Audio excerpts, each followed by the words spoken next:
The Senate will come to order. Mr. Carpenter, please call the roll. Senators Bridges, Cook, Quorum, Court, Crowder, Danielson,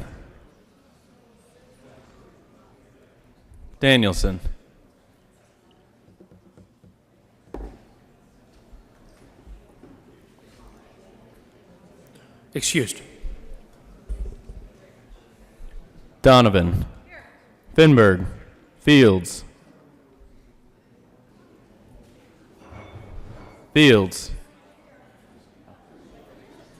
Foote, Gardner, Janal, Gonzalez, Hill, Heisey, Holbert, Lee, Lundeen, Marble, Moreno, Pedersen,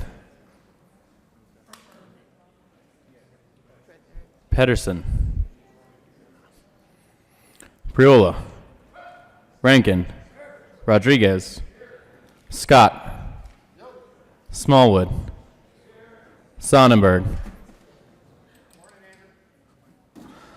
Story, Tate, Todd, Williams, Winter, Woodward, Zinzinger,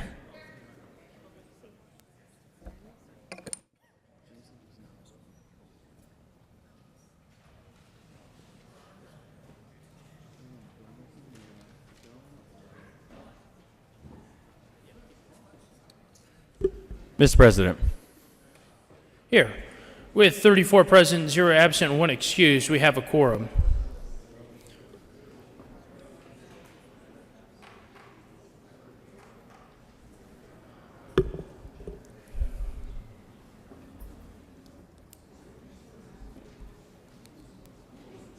Senator Bridges, would you please lead us in the Pledge of Allegiance? It would be my pleasure, Mr. President. Colleagues, I pledge allegiance to the flag of the United States of America and to the republic for which it stands, one nation, under God, indivisible, with liberty and justice for all. Approval of the Journal. Senator Rankin. Thank you, Mr. President. I move that the reading of the Journal Tuesday, April 16th, 2019 be dispensed with, and that the Journal be approved as corrected by the Secretary. You have heard the motion. All those in favor say aye. All those opposed, no. The ayes have it, and the motion is adopted. Members, will you please help me welcome back to the Senate Senator Linda Newell.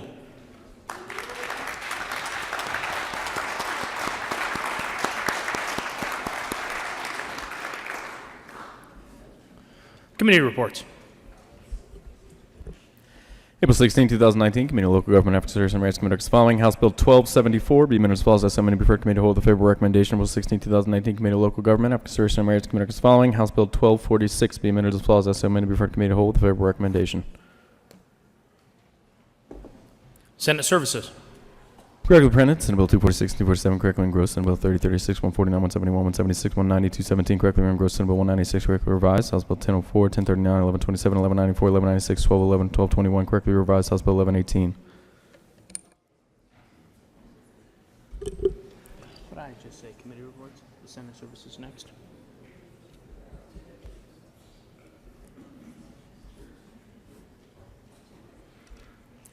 Introduction of bills.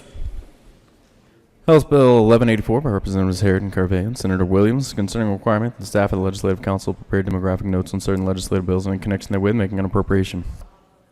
Legislative Council. House Bill 1188 by Representatives Sirota and Snyder and Senator Foote concerning the inclusion of the net impact on greenhouse gas pollution in the fiscal notes prepared for legislative measures and in connection therewith making an appropriation. Legislative Council.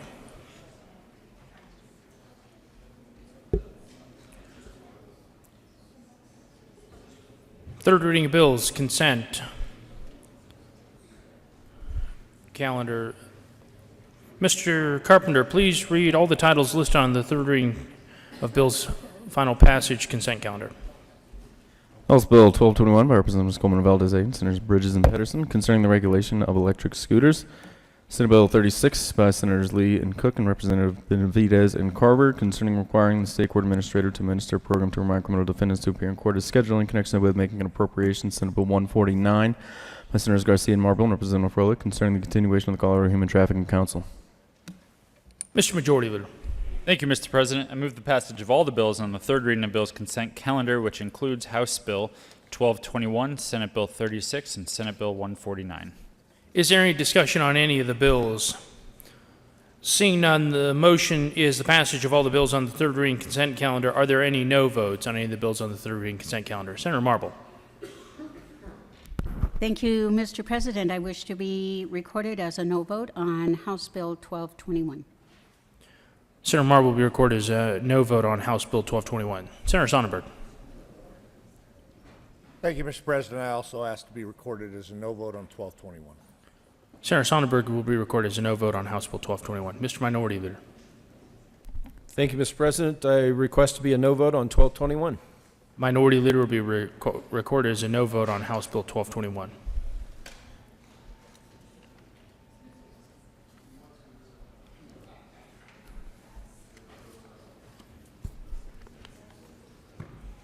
With a vote of 31 ayes, 3 no votes, 0 absent, and 1 excused, House Bill 1221 is passed.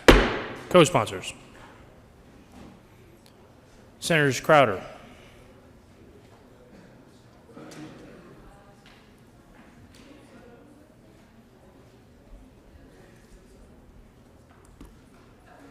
with a vote of 34 ayes, 0 noes, 0 absent, 1 excused, Senate Bill 36 is passed.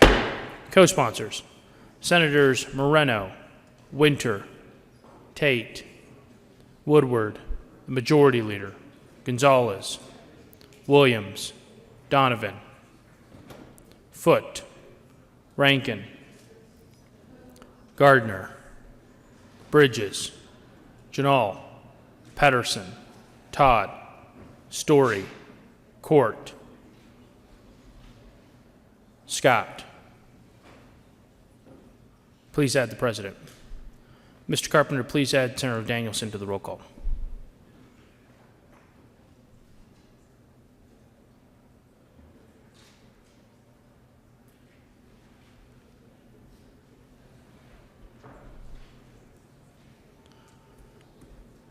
With a vote of 34 ayes, 0 noes, 0 absent, 1 excused, Senate Bill 149 is passed. Co-sponsors, Senators Todd, Cook, Crowder, Zenzinger, Story, Bridges, Court, Priola, Winter, Scott, Gardner, Woodward, Janal, Pedersen, Danielson, Williams, Gonzalez, Lundin, Lee, Fields, Sonnenberg, Tate.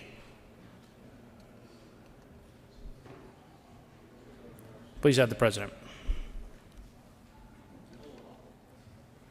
Third reading of bills, final passage.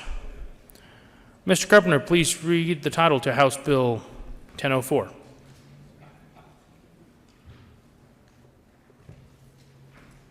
House Bill 1004 by Representatives Robertson, Catlin, and Senator Donovan concerning a proposal for implementing a competitive state option for more affordable health care coverage in Colorado in connection with requesting authorization to use existing federal money for the proposed state option and taking other actions toward the implementation of the state option and making an appropriation.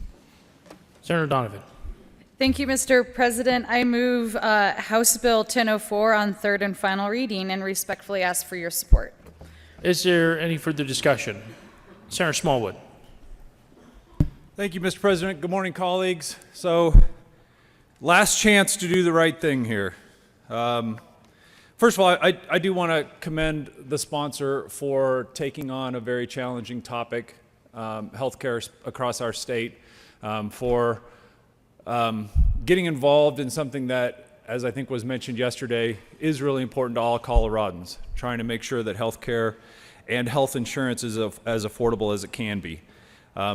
I applaud her efforts to bring a definition of affordability to our state so that instead of throwing around nebulous topics like affordability, we'll actually have percentages and dollars and cents that we can refer back to, things that we've agreed on as a body that something is or is not affordable, and I applaud her efforts for that.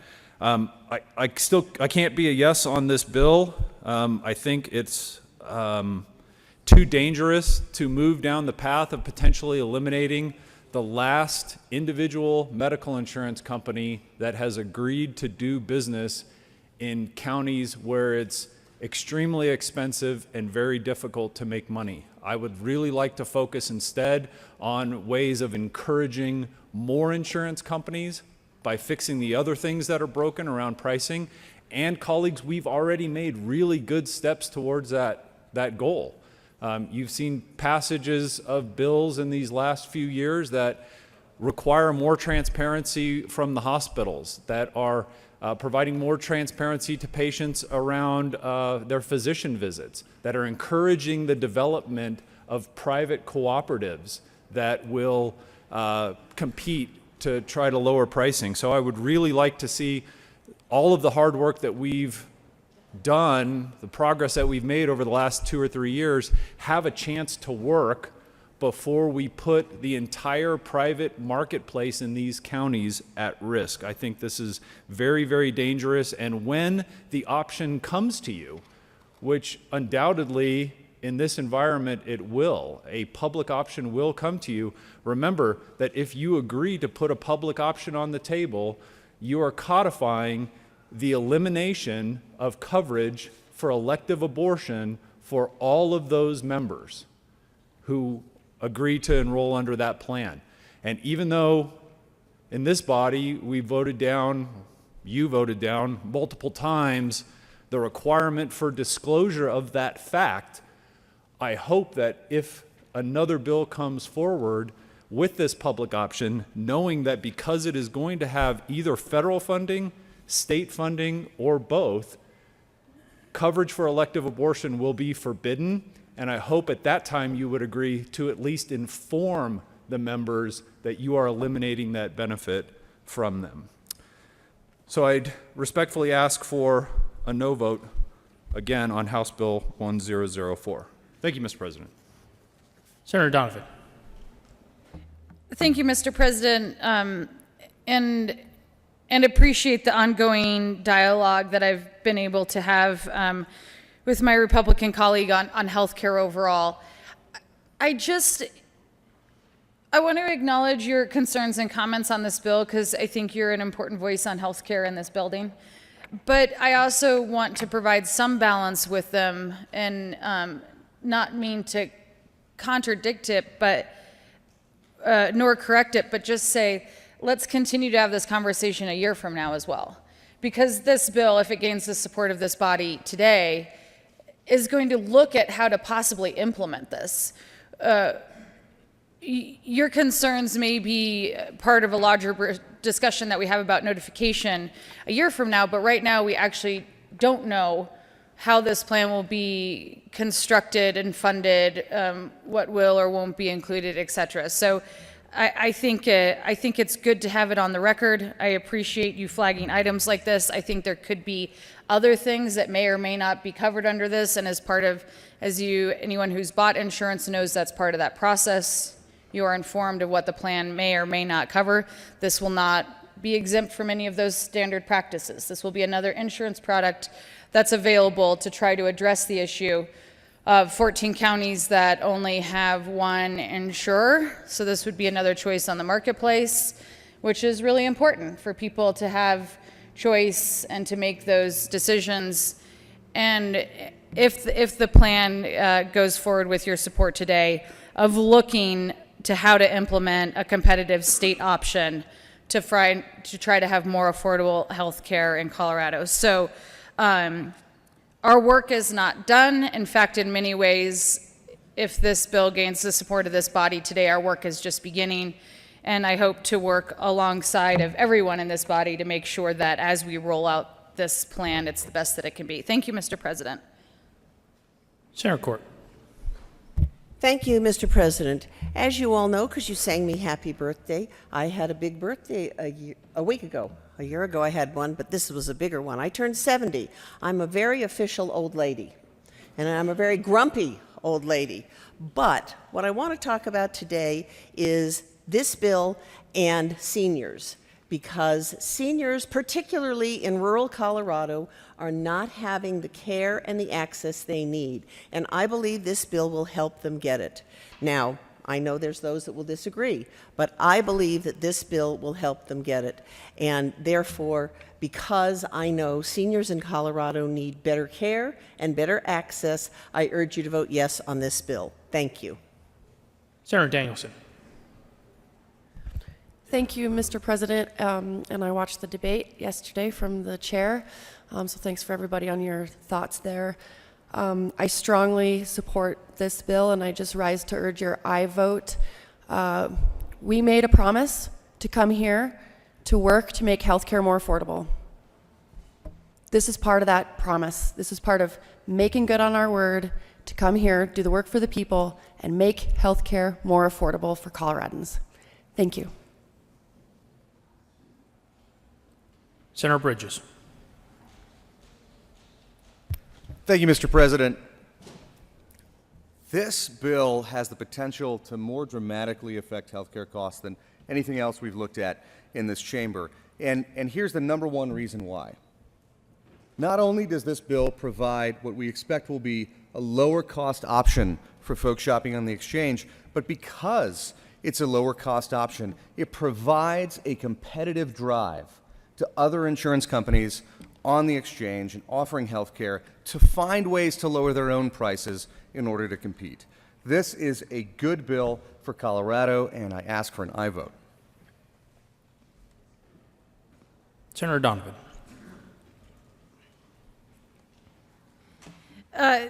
Thank you, Mr. President, and colleagues, thanks for the commentary on Senate Bill 1004. I really am excited to see this gain the support of the body today and start working on this so we can really deliver for Colorado families on what a lot of requests that we heard this past fall and through this session of saying, please go down to the Capitol, work together and find solutions for healthcare. This is not the only solution that we will discuss this session on healthcare, but it is one of the more innovative ones that we see before us. And I get that. Innovative solutions can make people nervous, but innovation is a part of the Colorado spirit. When we are talking to our neighbors and our friends at the grocery stores, our coworkers, and we see that angst and stress in their face, and you go up and say, hey, everything okay? Like, what's going on? And they start telling us their stories of that they can't quite figure out how to make their household budgets work anymore because the cost of healthcare has increased so significantly. You don't need to hear those stories very many times before I hope that you all have the same urgency that I have of fixing this problem in any way we can. And this bill says, go look at this possible solution and get back to us by the fall. Not next year, not 2 years from now, not 2025, next fall.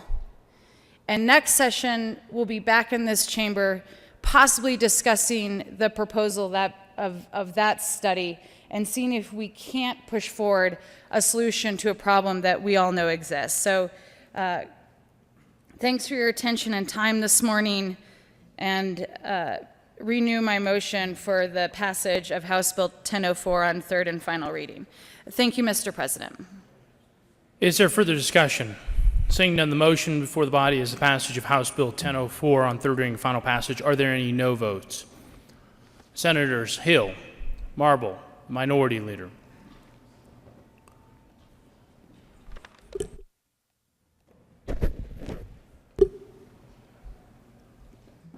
Crowder, Cook, Quorum, Lundin, Heisey, Gardner, Smallwood, Scott, Tate, Rankin, Priola, Woodward, Sonnenberg.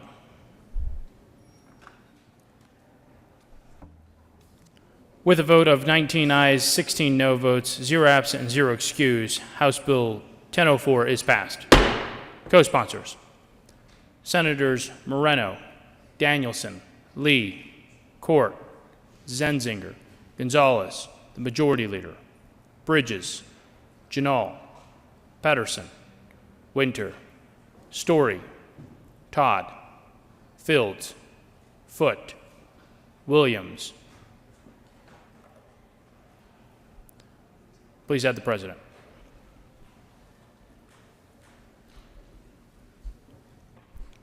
Mr. Carpenter, please read the title to House Bill 1039. House Bill 1039 by Representative Escobar and Senator Moreno concerning identity documents for transgender persons in connection therewith making an appropriation. Senator Moreno. Thank you, Mr. President. I move House Bill 1039 on third reading and final passage. Is there further discussion? Seeing none, the motion before the body is the passage of House Bill 1039 on third reading and final passage. Are there any no votes? Senators Crowder, Marble, Cook, Sonnenberg, Heisey, Tate, Scott, Lundin, Hill, the Minority Leader, Woodward, Gardner. With a vote of 23 ayes, 12 no votes, 0 absent, and 0 excused, House Bill 1039 is passed. Co-sponsors: Senators Zenzinger, Fields, Danielson, Winter, Lee, Gonzalez, the Majority Leader, Janal, Bridges, Donovan, Story, Todd, Court, Patterson. Please add the President.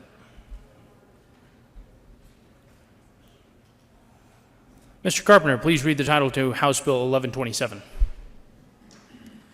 House Bill 1127 by Representatives Garnett and Lontine, Senators Finberg and Fields, concerning the appointment of a Lieutenant Governor to serve concurrently as the Director of the Office of Saving People Money on Health Care and in connection therewith making an appropriation. Mr. Majority Leader. Thank you, Mr. President. I move House Bill 1127 on third reading and final passage. Is there any discussion? Senator Gardner.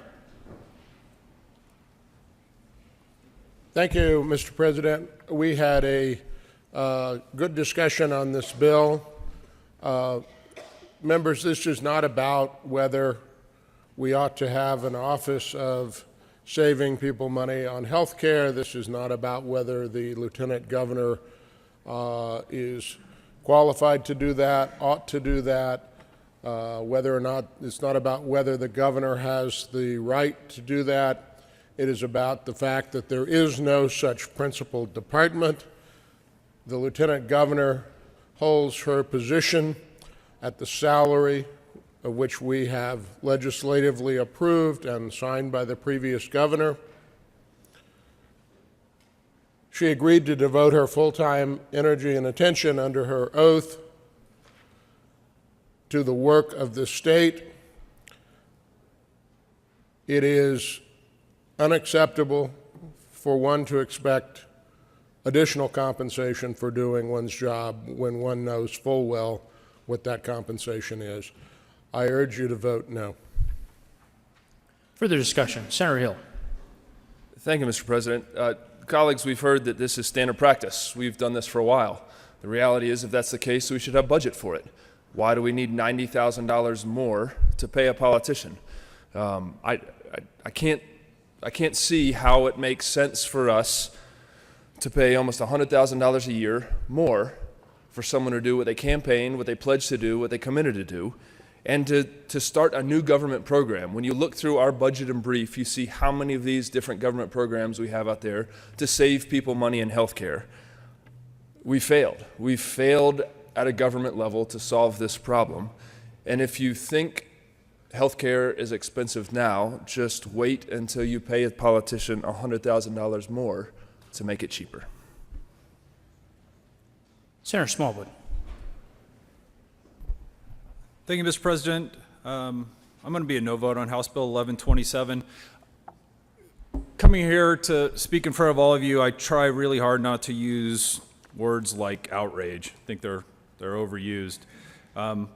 As people start to learn about this, and the citizens of Colorado learn about this, I think that's a word you're going to hear a lot. I think it's somewhat analogous. Last session, the majority leader, either out of great respect or great disdain, appointed me to multiple standing committees. And for me to come to all of you and say, I used to be on one standing committee, now I'm on 3 standing committees. I really need more money. I've earned more money. I've earned 300% more money because I'm doing 300% more work than I used to. You would laugh me out of this building. I campaigned on and was elected based on the roles that were going to be presented to me. And if that's one standing committee, it's one standing committee. If it's 3 standing committees, it's 3 standing committees. If I have to read bills like a lot of you do until midnight and 1 a.m., that's okay, because that's what my constituency elected me to do. I'd really ask that you reconsider this bill, and I urge a no vote on House Bill 1127. Thank you, Mr. President. Senator Fields. Thank you, Mr. President. Members, I urge an aye vote on House Bill 1127. This is about saving the people of the state of Colorado money as it relates to health care. This is not anything that's unusual, because the other 2 prior lieutenant governors had dual responsibilities. Lieutenant Garcia was the executive director of higher education, and then Lieutenant Governor Donna Lynn was our chief operating financial officer. And now we have a lieutenant governor that's going to be managing the office of saving people money on health care. This is something that the state of Colorado demands right now. Our voters are telling us right now that we need to do something to manage the overall increasing expenses as it relates to health care. We need someone that will coordinate this activity and identify the trends as it relates to how we can curve and downsize those trends so that we don't see our voters having to pay this enormous expense as it relates to health care. Our voters are asking us to do something about it, and this is what the lieutenant governor will be charged to do under this new area of responsibility. This is not anything that's unusual. It's not anything that's really out of the norm, because we've been doing this for maybe 8 or 9 years, where the lieutenant governor has had dual responsibilities. This is the #1 topic that's being discussed on a national level and within our state. We need someone that's going to take their arms around this issue and come up with some dynamic ways to reduce costs.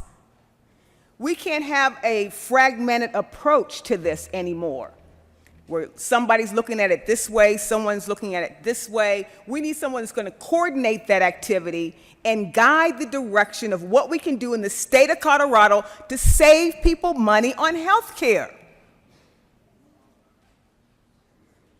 This is not about salary. This is about saving people money on health care. And we're asking our lieutenant governor to assume some additional responsibilities to drive this initiative. And we've asked other lieutenant governors to do the same thing as it relates to other topics, like higher education. But it has become clear to me, and probably clear to you, that we need to have greater transparency and focus and attention on driving the costs of health care down. We can't have independent people doing their own thing. We need a roadmap. We need a blueprint moving forward. And that's what the lieutenant governor is going to be charged to do. Making sure that people can call in, have resources and websites and information to find out how they can reduce their costs. It's complicated. Have you gotten a health care bill lately? where you get this high expense and then you say your insurance pays this much, and then you end up with this amount, you don't know what you're paying, what's been paid.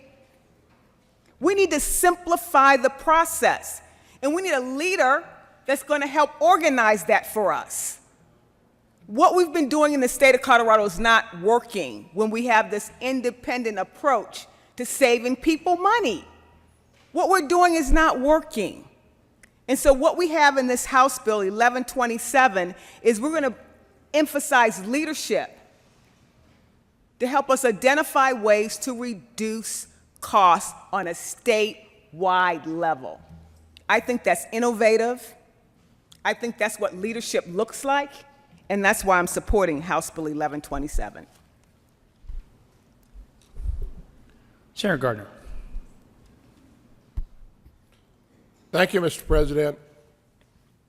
Apparently, I'll have to speak longer because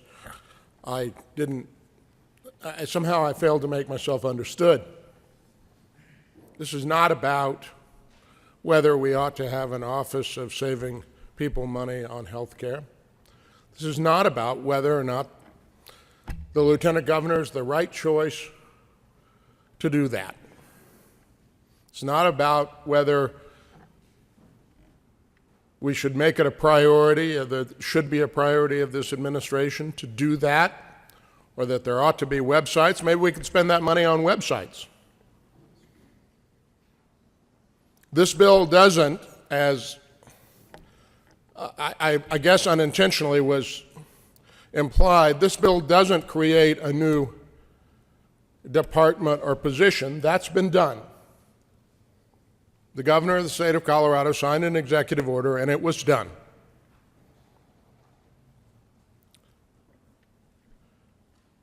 But the implication of the remarks of my colleague from Arapahoe County is that if we don't pay this additional money, it isn't going to get done. Somehow, what? I have this vision of the lieutenant governor sitting in her office waiting for us to pass this bill before she engages in saving people money on health care. She's just not able to do it until we vote this bill to pay her more money on top of her $93,000 salary. Although everyone concedes that the lieutenant governor has limited responsibilities in Colorado as long as the governor is in the state and able to perform. So I didn't want to have this vision in my mind, but I have this vision in my mind of the lieutenant governor sitting at her desk just waiting for us to vote this salary raise so she can go to work.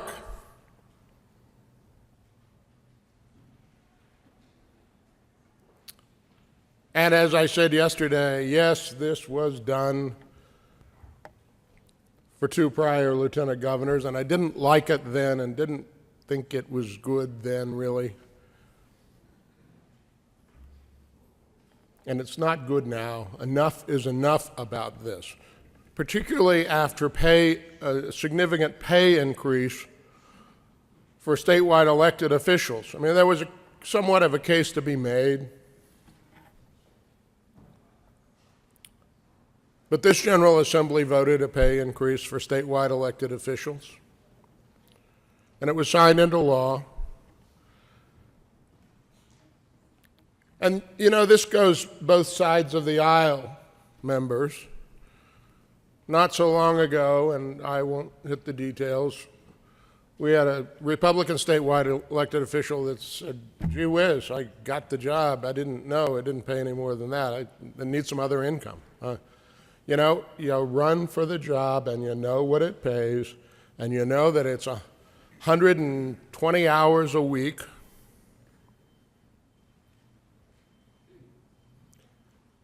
To discharge your responsibilities. And one of those responsibilities, as set by the governor of the state of Colorado, is saving people money on health care. So rather than waiting, I guess, again, the implication of my colleague from Arapahoe County is that the lieutenant governor can't do this unless we pay her another $60,000, $70,000, $80,000 a year. It just can't be done by her, or she's not going to do it. I think better of her, by the way.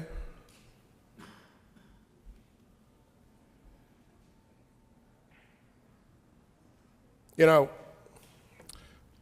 over the course of my professional career, I've been through law firm reorganizations and corporate reorganizations and assisted clients with business reorganizations and talked to colleagues who left law firms and accounting firms, and they never fail to say that when they got the notice or when they got the promotion or however it was, good news or bad news, they never failed to say, well, it wasn't about the money.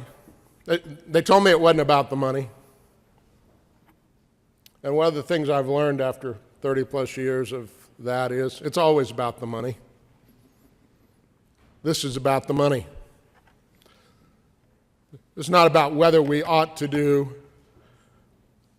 things and make a priority of saving people money on health care. This is about the money. And you know, we're charged with watching the money. It is one of our responsibilities. It is our first and primary responsibility in budgeting. And in the great scheme of things, this is not a terrible lot of money, but it is symbolic. It is symbolic that somehow the money that the people of Colorado have approved for a position is not adequate money for someone who sought the job, or that that person can't do the job. The argument seems to be that that job can't be done unless we pay this additional money. Again, I think better of the person holding that position, but it must necessarily be about the money, or else we wouldn't be spending so much time talking about it. I urge a no vote. Senator Woodward. Thank you, Mr. President. I must end in agreement with my colleague from Arapahoe County. Healthcare costs are a big issue. We all came here, we heard that as we knocked on doors, and we know that we have to take action to control healthcare costs. The governor has taken a good step by forming this office. However, I think the senator is also correct in that we can't continue to have a fragmented approach.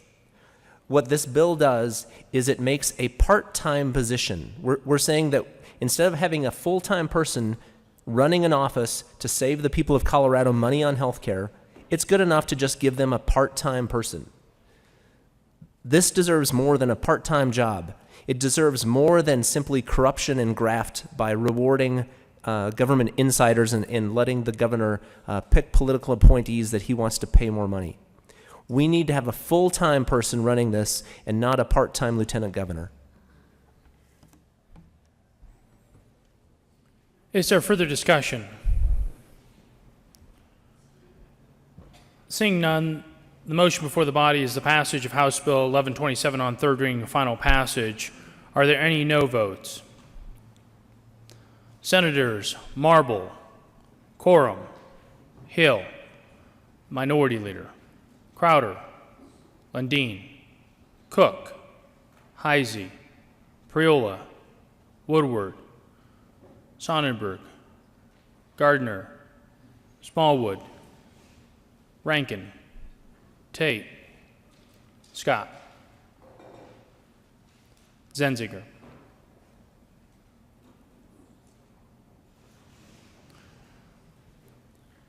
With 18 ayes, 17 no votes, 0 absent, 0 excused, House Bill 1127 is passed.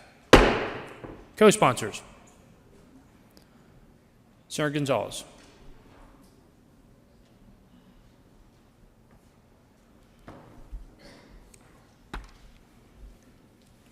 Mr. Carpenter, please read the title to Senate Bill 30. Senate Bill 30 by Senator Gonzalez and Representative Tipper concerning a remedy for improperly entered guilty pleas in connection with making an appropriation. Senator Gonzalez. Thank you, Mr. President. I move Senate Bill 30 on third reading and final passage and ask for an aye vote. Is there further discussion on Senate Bill 30? Senator Gonzalez. Thank you, Mr. President. I request permission to offer a third reading amendment. Maybe a little bit more, colleagues. Senator Gonzalez, will you please explain the need for a third reading amendment? Thank you, Mr. President. We need to clarify the timeline, the time limitation, and also to clarify the types of judgments that qualify for relief under this bill. The question before the body is to grant Senator Gonzalez's request for permission to offer a third reading amendment. All those in favor say aye. All those opposed, no. The ayes have it, and permission is granted.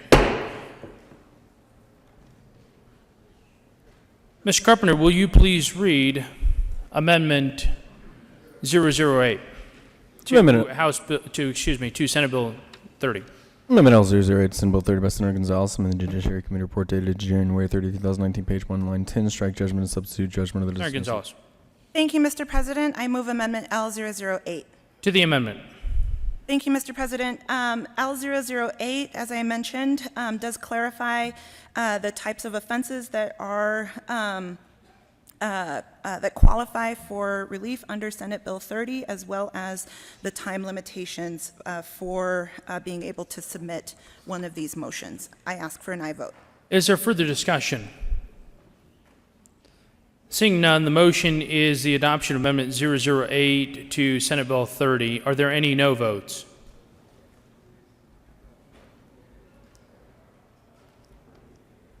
With a vote of 35 ayes, 0 noes, 0 absent, and 0 excuse, Amendment 008 is adopted. Senator Gonzalez, to the bill. Thank you, Mr. President. I renew my motion to move Senate Bill 30 on third reading and final passage and ask for an aye vote. Is there further discussion? Seeing none, the motion before the body is the passage of Senate Bill 30 on third reading and final passage. Are there any no votes? Senators Gardner, Sonnenberg, the Minority Leader, Rankin, Woodward, Marble, Crowder, Heisey, Smallwood, Cook, Lundeen. With a vote of 24 ayes, 11 no votes, 0 absent, and 0 excuse, Senate Bill 30 is passed. Co-sponsors: Senators Moreno, Lee, Winter, Court, Williams, Fields.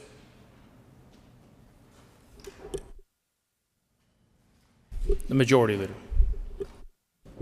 Hill.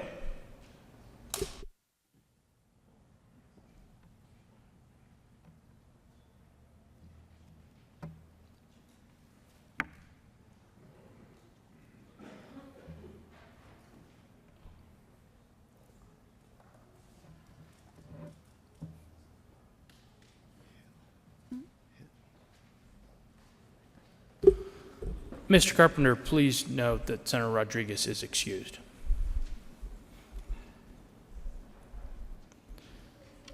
Mr. Carpenter, please read the title to Senate Bill 171. Senate Bill 171 by Senators Danielson and Bridges and Representatives Sullivan and Galindo concerning the creation of the Colorado State Apprenticeship Resource Directory in connection therewith, making an appropriation. Senator Danielson. Thank you, Mr. President. I move for the passage of Senate Bill 171 on third reading and final passage. Is there further discussion?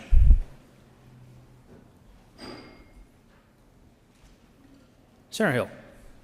Thanks, Mr. President. Colleagues, I think it's important to understand what we're doing here. We've got some phenomenal apprenticeship resources in Colorado. We're leading the nation in many cases on encouraging our students to consider a variety of options rather than just this, I think, foolish notion that we've had for some time, that the successful kids go on to a four-year college and bless your heart if you don't. I think it's wrong. I think it's failing our next generation, and apprenticeships are a significant component of that. The challenge we have here is it's a feel-good measure to say we're helping out apprenticeships. We're spending $30,000 a year for someone to spend, I guess, half their time compiling a list of these, and I guess it's not really making a website for them and keeping that website out there. It does nothing for SEO. It does nothing for search engine optimization. It does nothing that Google doesn't already do. It does nothing that the internet doesn't already do in terms of providing information. So if we wanted to do it, maybe we should task the Lieutenant Governor to do it on her spare time, or we could just save that $30,000 a year and we could pay our teachers a few dollars more, or we could hire another career counselor, or we could pay another apprenticeship coordinator, but we sure don't need someone trying to compete with what Google already does. I respectfully ask for your no vote. Senator Danielson. Thank you, Mr. President. So what Senate Bill 171 actually does is create the state's first apprenticeship directory. Right now, there's approximately 430 different licensed apprenticeships across the state in all kinds of different fields that are underutilized because access to information about these job opportunities is not accessible. So when you compare it to the kind of information that we put out into the world about four-year institutions, two-year colleges, community colleges, and the like, you can get any number of books and guides to describe the kind of job you might get if you get a degree at a particular institution, the requirements to apply, the grades you need, what is expected of you at the university, et cetera, to help you and your family choose what higher education might be right for you. That doesn't exist for apprenticeships and vocational technical training, which serve to fill the gaps that we have currently in industries all across the state where we can't find workers to fill these jobs, and they're good jobs. They are good paying jobs, particularly those served by the apprenticeships that we have filling the system. So why we need someone to compile the information in an accurate way that the public can depend on is because there's a lot of information involved in these apprenticeships. They have to include information about the industry that you'll be working for, the earn while you learn opportunities, so a lot of these apprenticeships actually pay you to participate. They have to compile information about the graduation rate, the number of years that it'll take to reach your certification, if you get a certification, if you reach journeyman status, the current average annual, monthly, weekly, or hourly compensation you can expect to earn, and so on, and so on, and so on. The apprenticeship programs that we could take advantage of are really beneficial to young people and adults trying to transition into better paying jobs. You can't find this information on Google. We are creating the first place where it will live, and it'll be easily accessible because it'll be in one place, a website that isn't static. So again, we're not producing a booklet that can become outdated tomorrow. We're talking about the opportunities that are currently available to, like I said, young people and adults trying to transition into a better paying job. We need this to be precise. We need it to be accurate because we're putting the information out into the public to say, here are the opportunities right here in Colorado if you're looking for a different pathway to a great job opportunity and some real job security. That is why we have to invest a little bit on the front end of this thing to make sure we do it right and that the information that we're giving young people is accurate and dependable, because the opportunities that we're opening up to people with this bill are real and expansive and will result in better jobs, better job security, and a chance for folks to provide for their families and save for the future and get into a career that they really love. So I urge an aye vote on this important bill for apprenticeships and vocational technical training. Senator Sonnenberg. Well, thank you, Mr. President. While the discussion was going on, I decided to do a quick Google. Where there is no apprenticeships as claimed, but in fact, where it took me to, Colorado Department of Labor and Employment, under apprenticeships, advanced manufacturing, and there are, oh my land, a whole slew of lists right there. Creative industries, list there. Energy, natural resources. Holy cow. A lot of apprenticeships there.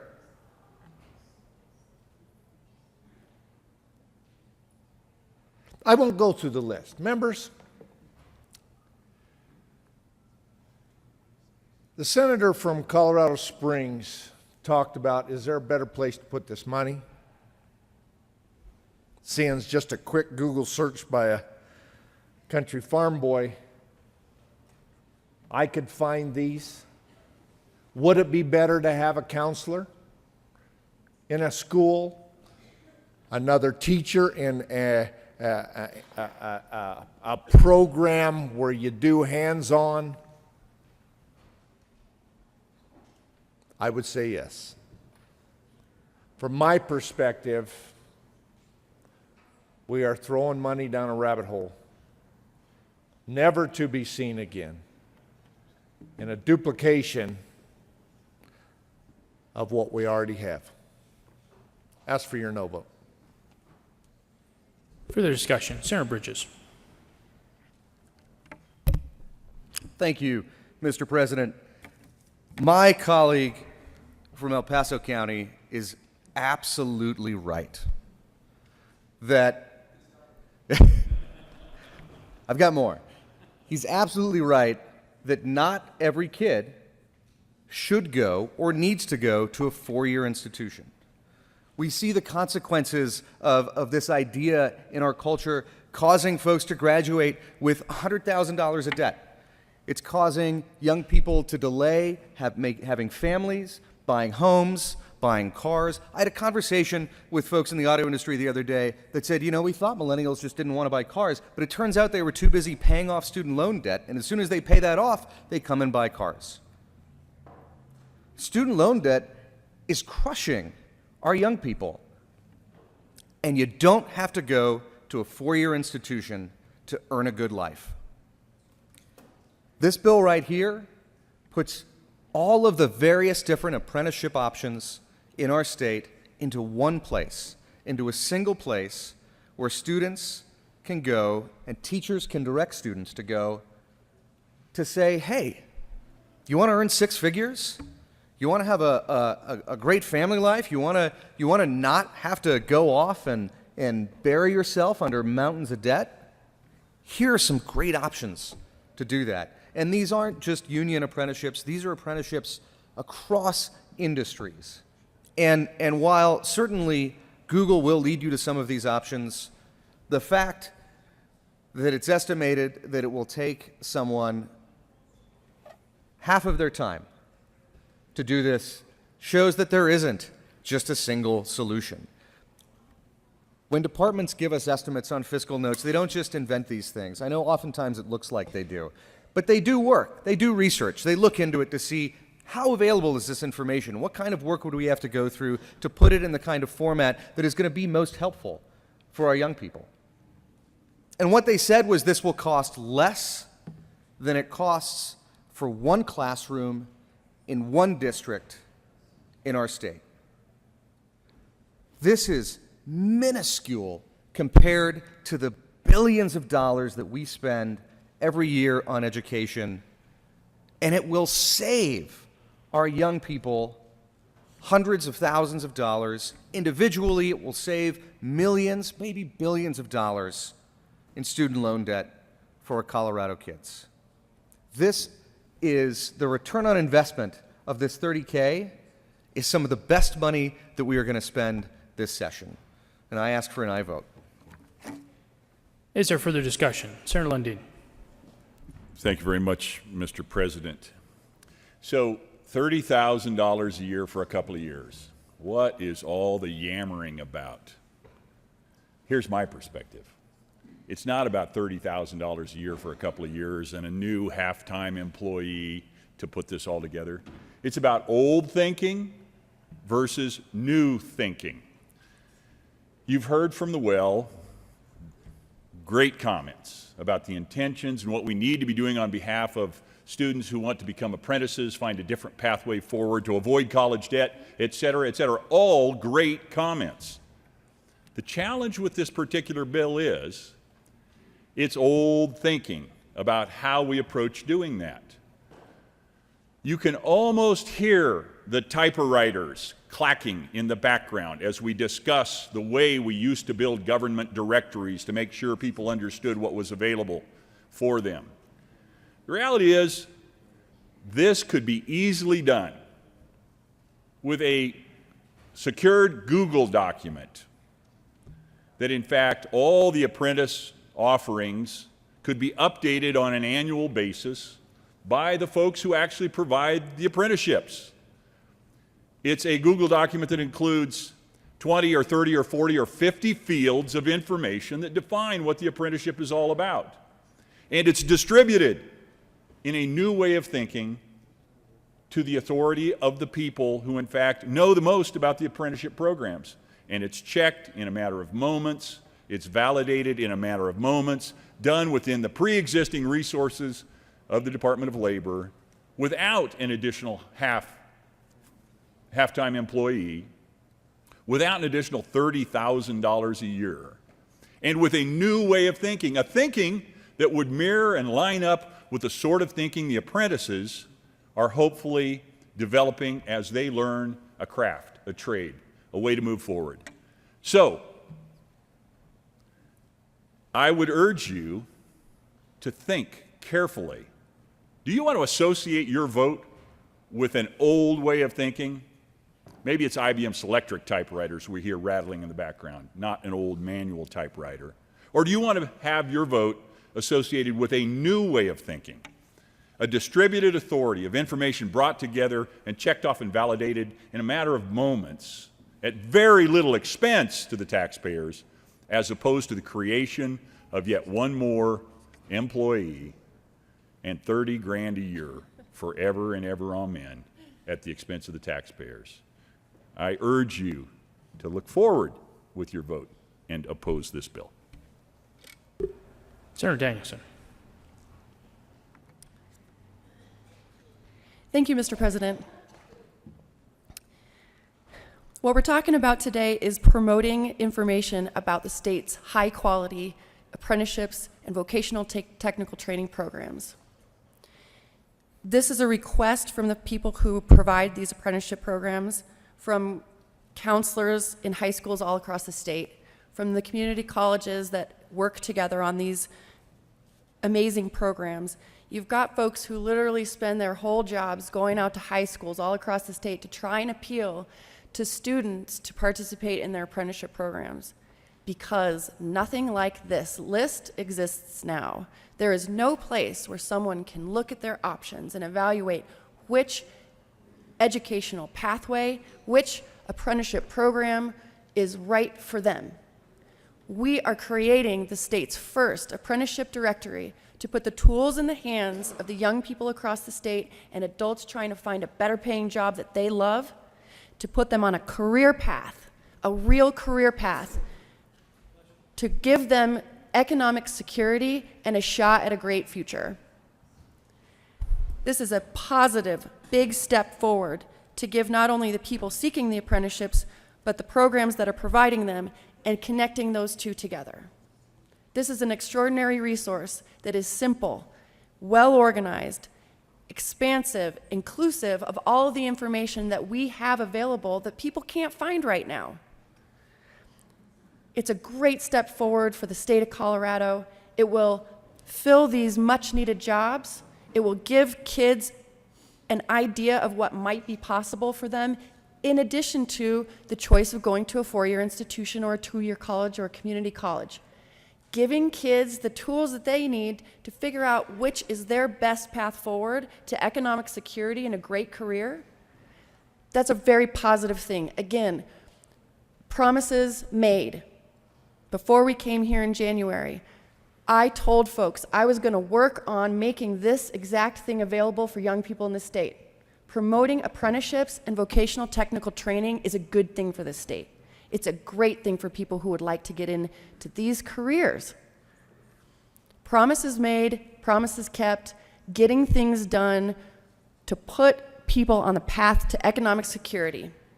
This bill is a piece of that, and an aye vote on 171 will increase access to apprenticeships and vocational technical training programs, and I urge an aye vote. Thank you.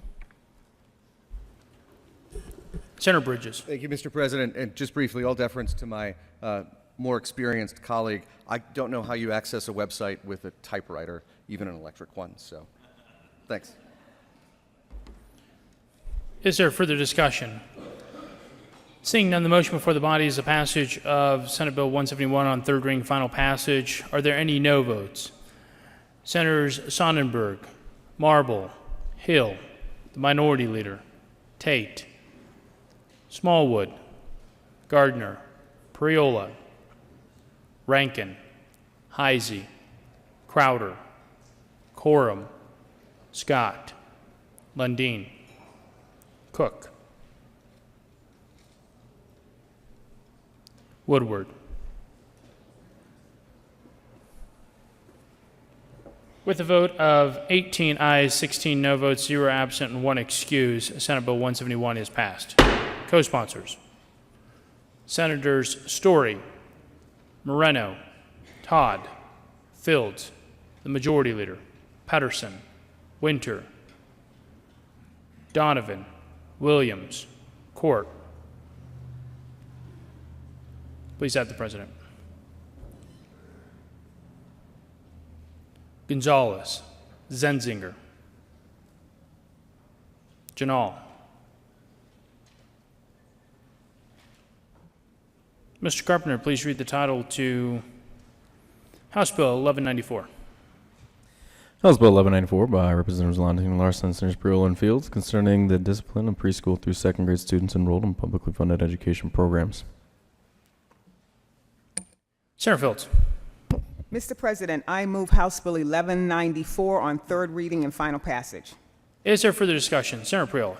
Thank you, Mr. President. Members, this bill has been through years of stakeholding process, has been amended thoroughly in the House. I won't take up our time and go through it, but rest assured it's in a good place. And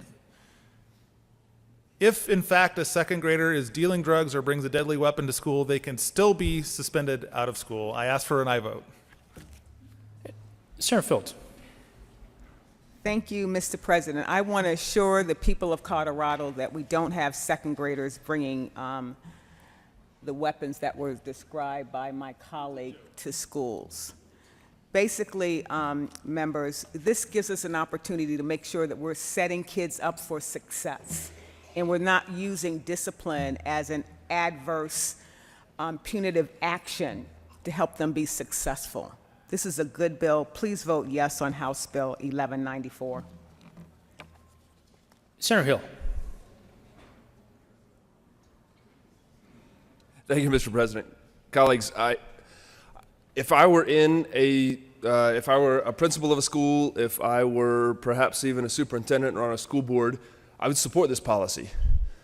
But what we're doing here is saying that the 35 of us, and I won't even comment on the 65 of them over there, know better about how our teachers and how our principals and how our superintendents ought to operate within their school district than they do themselves. And I don't think that's right.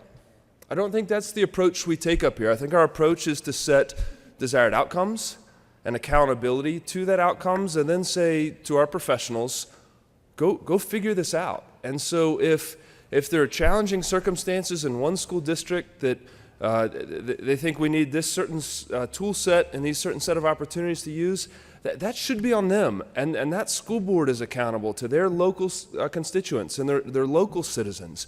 I don't think it's our job to make this type of decision for all of the state of Colorado, a one-size-fits-all suggestion that to say, well, in order to do what you think is best, in order to manage your classroom and your school and your district, you have to go through all these extra hurdles and get permission to do it. Otherwise, we're going to say, nope, you can't expel these children.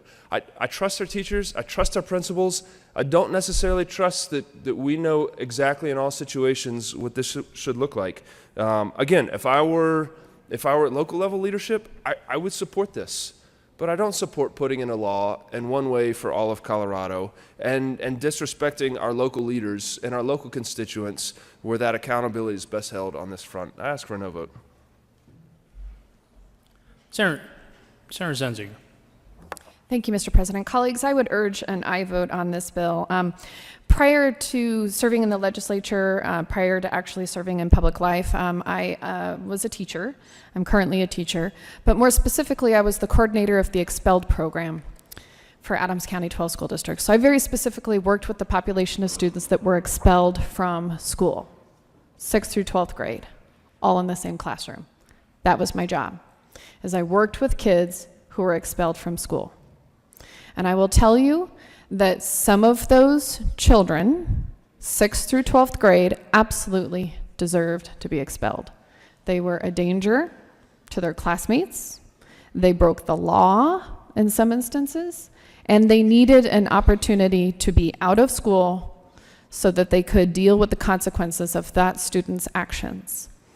But this bill is not dealing with 6th graders or 7th graders or 8th graders or 9th graders or 10th or 11th or 12th. We're talking 1st graders. And we need an opportunity to work with those very, very young children in school. We need an opportunity to help them develop and learn about their actions. And I think that this bill got to a very good place because it recognizes the developmental stages that these early learners are in. And it recognizes that kicking them out of school in 1st grade is not going to help them. It recognizes that we need to help these young learners understand the consequences of their actions, and we need to help them understand how to operate within a classroom, within society. I think this is good policy, given what we know about young children, given the research that we have around disciplinary actions that are conducive to them changing their behavior, and disciplinary action that does not change behavior. So I would ask for an aye vote on this bill. I appreciate that the work that the sponsors did on this bill by listening to the feedback of the community and making changes and then moving forward with what I believe is a good policy. And I would ask for an aye vote. Senator Moreno. Thank you, Mr. President. Well, I am on a school board and I do support this policy. And for those of you who have not had the privilege of serving on a local board of education, consider yourselves fortunate. Senator Williams. Thank you, Mr. President. And members, I rise in support of this piece of legislation that is so critical to the lives of our children. This is an issue that we've talked about for a long, long time. And no, I'm not on a school board, but I'll tell you, I have schools in my district where we see suspensions occur every day that impacts the lives of our students. And yes, this is mainly about behavior, which is what we need to do. We need to make sure that our children can succeed.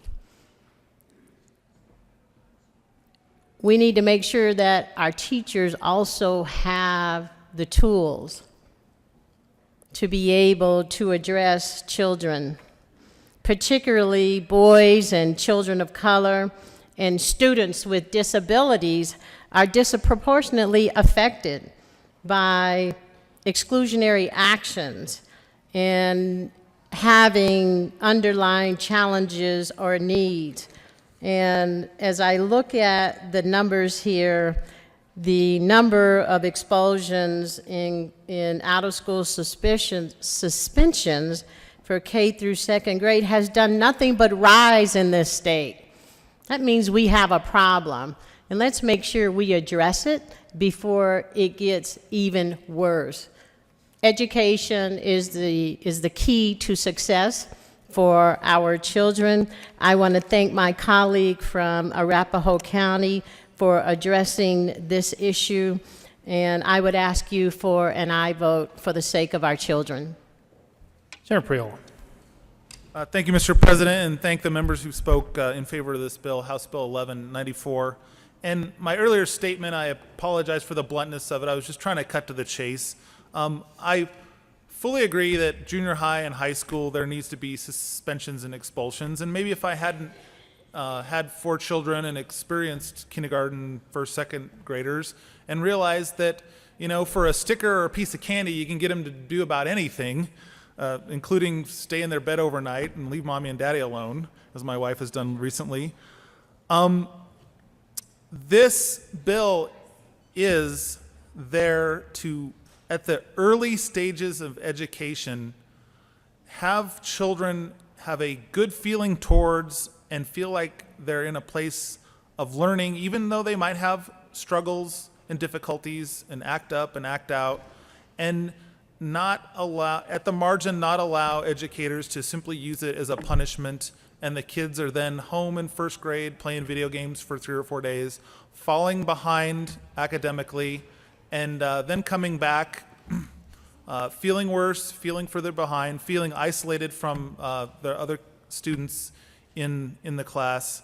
So I think this bill will help lessen the achievement gap, and especially for the kids of different ethnicities that statistics show are receiving the brunt of the expulsions and suspensions.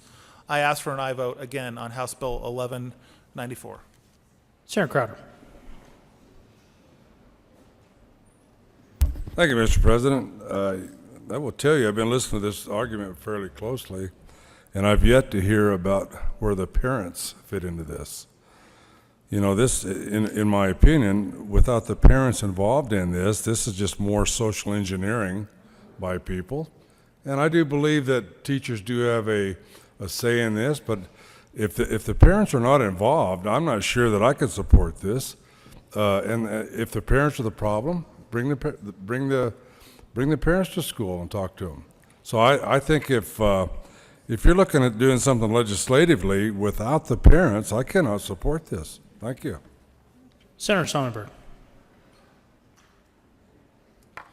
Thank you, Mr. President. I've been down here in the well today more than I intended to, but some of these now are starting to take a philosophical direction in which I think we need to look beyond this so-called social engineering. If there are, we heard in the well here that there were tools, that we're trying to create tools, when in fact, we're taking away a tool.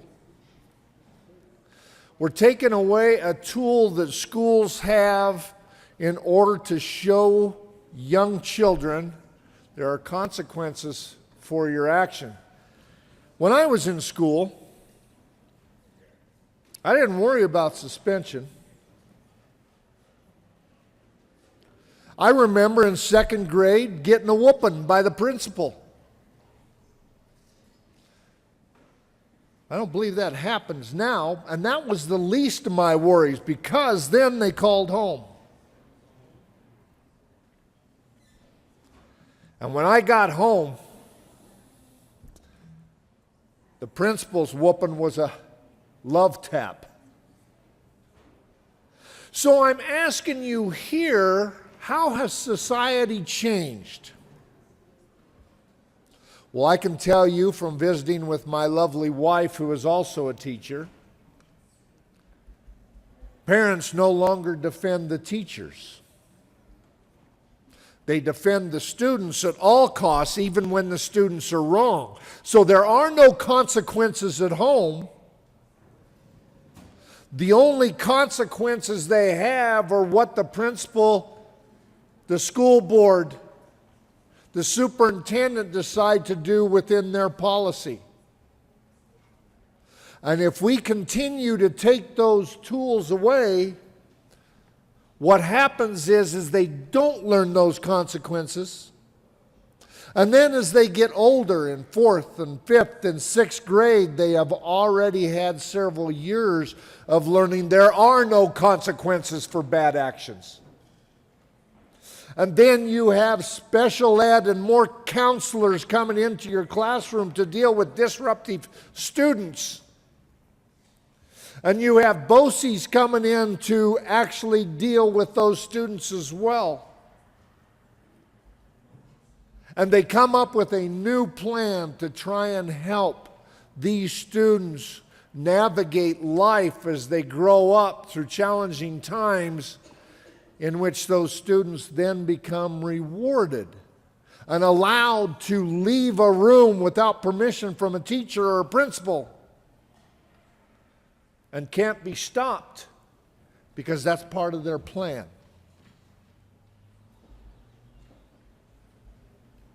Members, if we don't give our local school boards, our local principals, our local teachers the trust and the faith in their ability to deal with these situations thinking that we know best, we are making a mistake. Let's allow those local folks to figure out what those consequences are and quit tying their hands. Ask for a no vote on House Bill 1194. Is there further discussion? Seeing none, the motion before the body is the passage of House Bill 1194 on third reading and final passage. Are there any no votes? Senators Marble, Quorum, the Minority Leader, Sonnenberg, Scott, Tate, Smallwood, Crowder, Hill, Cook, Lundeen, Heisey, Woodward, Rankin. With a vote of 20 ayes, 14 noes, 0 absent and 0 excused, and 1 excused, House Bill 1194 is passed. Co-sponsors: Senators Winter, Court, Williams, Gonzalez, Moreno, Bridges, Patterson, Majority Leader, Story.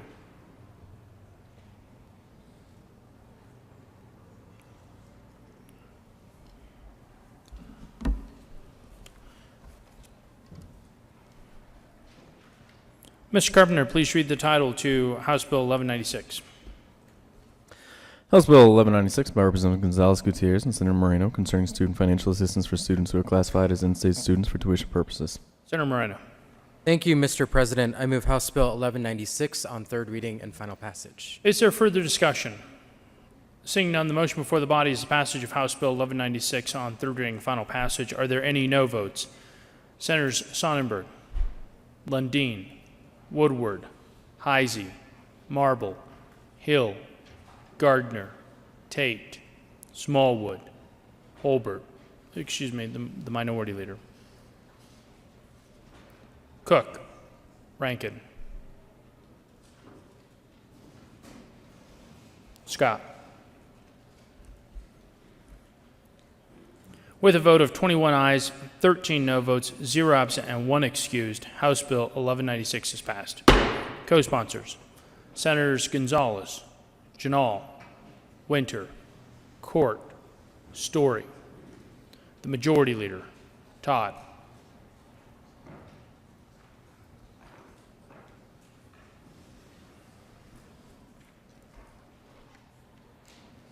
Lee.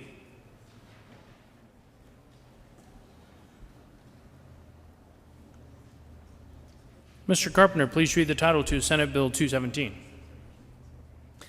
Senate Bill 217 by Senator Foote and Tate and Representative Snyder concerning health care provider liens related to charges for medical care provided to a person injured as a result of the negligent or wrongful acts of another person. Senator Tate. Thank you, Mr. President. I move Senate Bill 217 on third reading and request permission to run the third reading amendment. Senator Tate, will you please explain the need for a third reading amendment? Thank you, Mr. President. This new amendment, which is at the desk, is a result of continued negotiations between members in the Senate related to additional disclosures, specifically the factoring issue discussed by the senator from Lakewood and El Paso County. The question before the body is Senator Tate's request to grant permission to offer a third reading amendment. All those in favor say aye. Aye. All those opposed, no. The ayes have it and permission is granted. Mr. Carpenter, will you please read Amendment L039? Amendment L039, Symbol 217 by Senator Pedersen, amending gross bill page 5 after line 15, insert E, that the lien holders compensation from the injured party is based on the difference between the total of medical bills and the negotiated amount. Read letters succeeding sub-paragraphs accordingly. Thank you, Mr. President. I move Amendment 039. To the amendment, Senator. Thank you, Mr. President. So, you all may recall on second readings yesterday there was a lot of discussion about amendments that were offered at that point in time, and specifically language that we still had not quite got there. We had agreed on about 95% of the disclosure language, but as promised, discussions continued last night as well as through the morning. We have agreed on the final part, that final 5% of disclosure language. And I'm glad that we have done that, and I think it's going to be useful for injured parties and to put this into statute, so we ask for an aye vote on the amendment. Is there further discussion? Senator Fields. Thank you, Mr. President. Members, I heard this bill in Health and Human Service Committee, and I want to commend the bill sponsors for their due diligence on this bill. When we first heard it, we laid it over for action. And when they came back to committee, they had 4 or maybe 7, maybe 5 different amendments to make sure they got the policy right. Then you heard a very thorough debate yesterday as it relates to Senate Bill 217. And they come forth with another amendment. So I support this amendment, L39.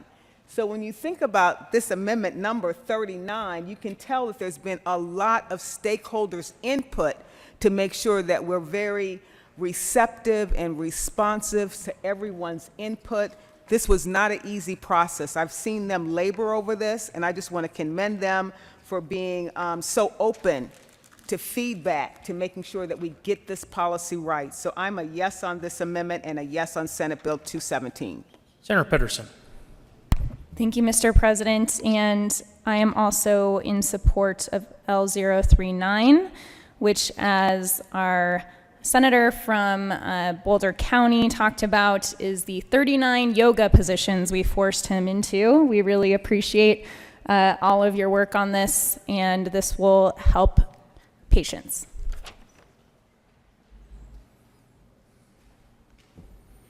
Is there further discussion? Seeing none, the motion is for the adoption of Amendment L039 to Senate Bill 217. Are there any no votes? With a vote of 34 ayes, 0 noes, 0 absent, and 1 excuse, Amendment L039 is adopted.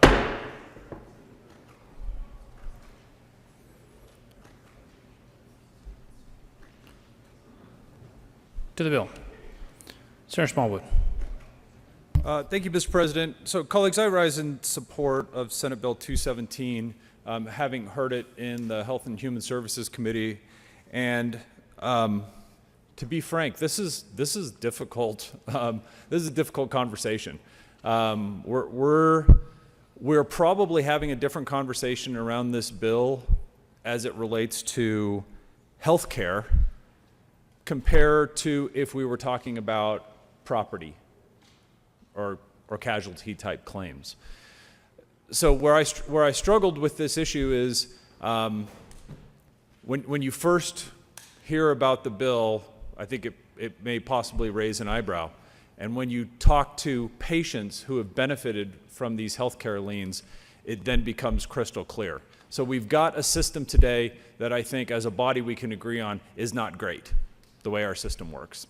It puts patients in jeopardy of not receiving timely or necessary care because they might not have insurance, and we're a no-fault state. So again, this is why it's different for me personally, because we're dealing with somebody's health and well-being compared to if we were dealing with somebody's roof or their car.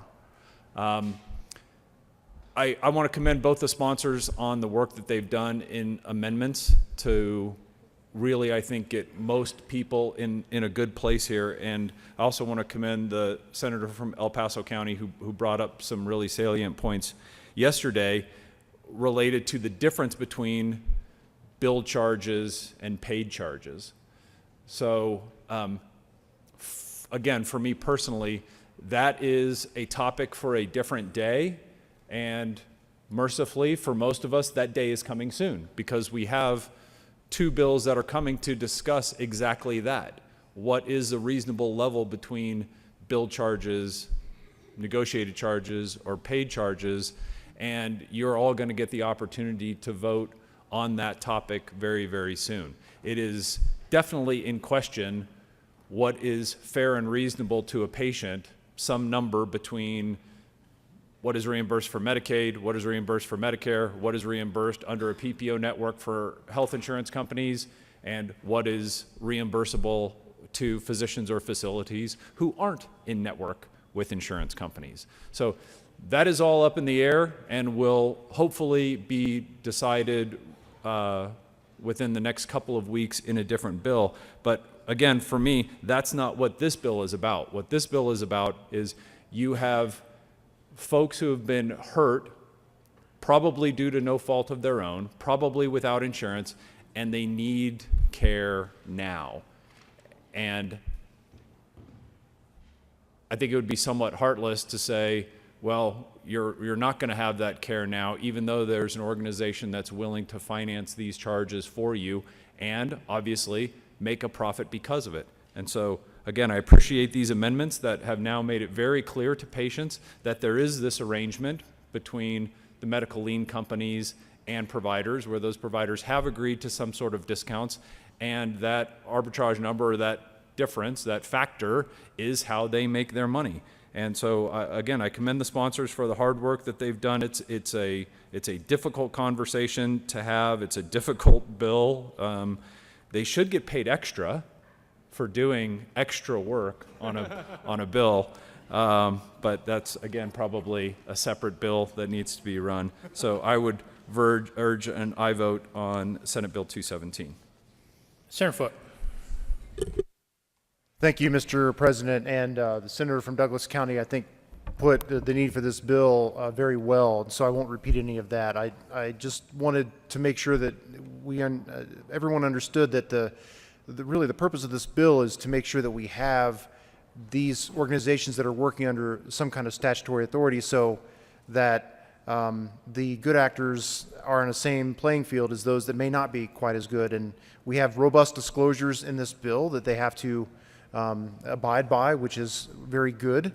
Wanted to clear up one misperception that you all may have read this morning from a current opponent of the bill that claims that this bill actually exempts medical lien companies from the make whole doctrine, and that's not true. Currently, the medical lien companies are not subject to the make whole doctrine. This bill doesn't exempt them, they just aren't. The make whole doctrine applies to some insurance companies. It doesn't apply to those that are receiving Medicaid, Medicare, ERISA type plans, and workers' comp. But it does apply to some insurance companies, but it's never applied to medical lien, and this bill doesn't do anything to exempt that. But what this bill does do actually is disclose that these medical lien companies are not subject to it. So they have to orally and in writing disclose that, that language and that arrangement, among many other things they have to disclose to the injured party as part of this bill. So it is really good for the injured parties, for consumers, and also for the companies that are operating under some kind of statutory scheme. So again, we ask for an aye vote. Is there further discussion? Seeing none, the motion before the body is the passage of Senate Bill 217 on third reading and final third reading. Are there any no votes? Senators Cook, Priola, Sonnenberg, Gardner, Woodward, Hill, Zenzinger. With a vote of 27 ayes, 7 no votes, 0 absent, and 1 excuse, Senate Bill 217 is passed. Co-sponsors. Senator Smallwood.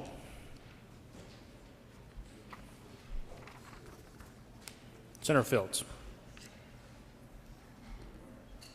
Senator Crowder. Mr. Carpenter, please read the title to House Bill 1211. House Bill 1211 by Representatives Michelson, Janae, and Caraballo, and Senators Williams, concerning prior authorization requests submitted by providers for determination of coverage of health care services under a health benefit plan. Senator Williams. Thank you, Mr. President. I move House Bill 191211 on third reading and final passage and ask you for an aye vote. Is there further discussion? Seeing none, the motion before the body is the passage of House Bill 1211 on third reading and final passage. Are there any no votes? Senator Marble. Senator Lundin.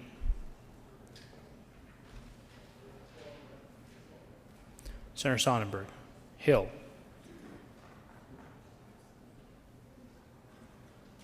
Minority Leader.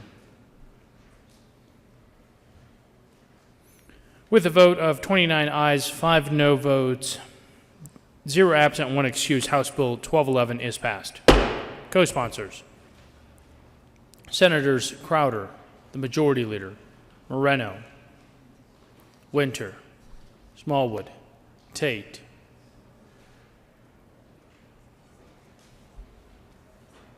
Bridges. Please add the President. Mr. Carpenter, please read the title to Senate Bill 176. Senate Bill 176 by Senators Lundin and Bridges, Representative McCluskey and Geithner, concerning measures to expand opportunities for students to earn post-secondary course credit while enrolled in high school and in connection with making an appropriation. Senator Lundin. Thank you very much, Mr. President. I move Senate Bill 176 on third reading and final passage. Ask for its favorable disposition. Is there further discussion? Seeing none, the motion before the body is the passage of Senate Bill 176 on third reading and final passage. Are there any no votes?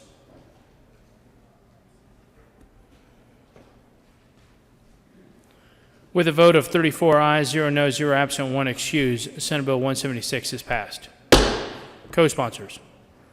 Senators Crowder, Heisey, Priola, the Minority Leader, Story, Winter, the Majority Leader, Todd, Gonzalez, Tate, Rankin, Pedersen, Moreno, Fields, Foote, Marble, Williams, Lee, Danielson, Sonnenberg, Cook, Woodward, Janal, Court, Smallwood, Gardner, Scott, Hill. Please add the President.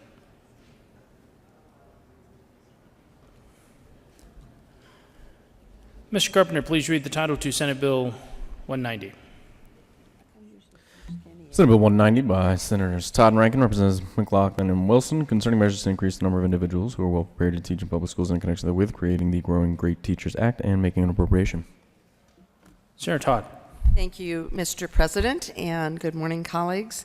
We move Senate Bill 190 on third and final vote and ask for an aye vote. Is there further discussion? Seeing none, the motion before the body is the passage of Senate Bill 190 on third reading and final passage. Are there any no votes?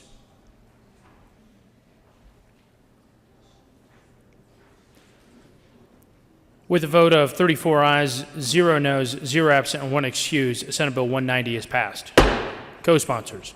Senators Crowder, Gonzalez, Cook, Pedersen, Moreno, Story, Winter, Lundin, Scott, Tate, Court, Sonnenberg, Zenzinger, Priola, Foote, Danielson, Lee, the Majority Leader, Woodward, Bridges, Janal, Donovan, Gardner, Williams, Quorum.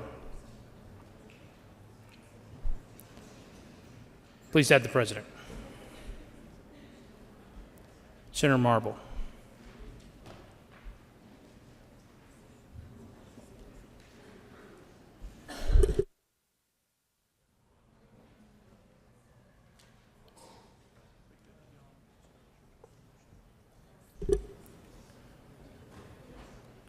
Consideration of resolutions. Mr. Carpenter, please read the title to Senate Resolution 011.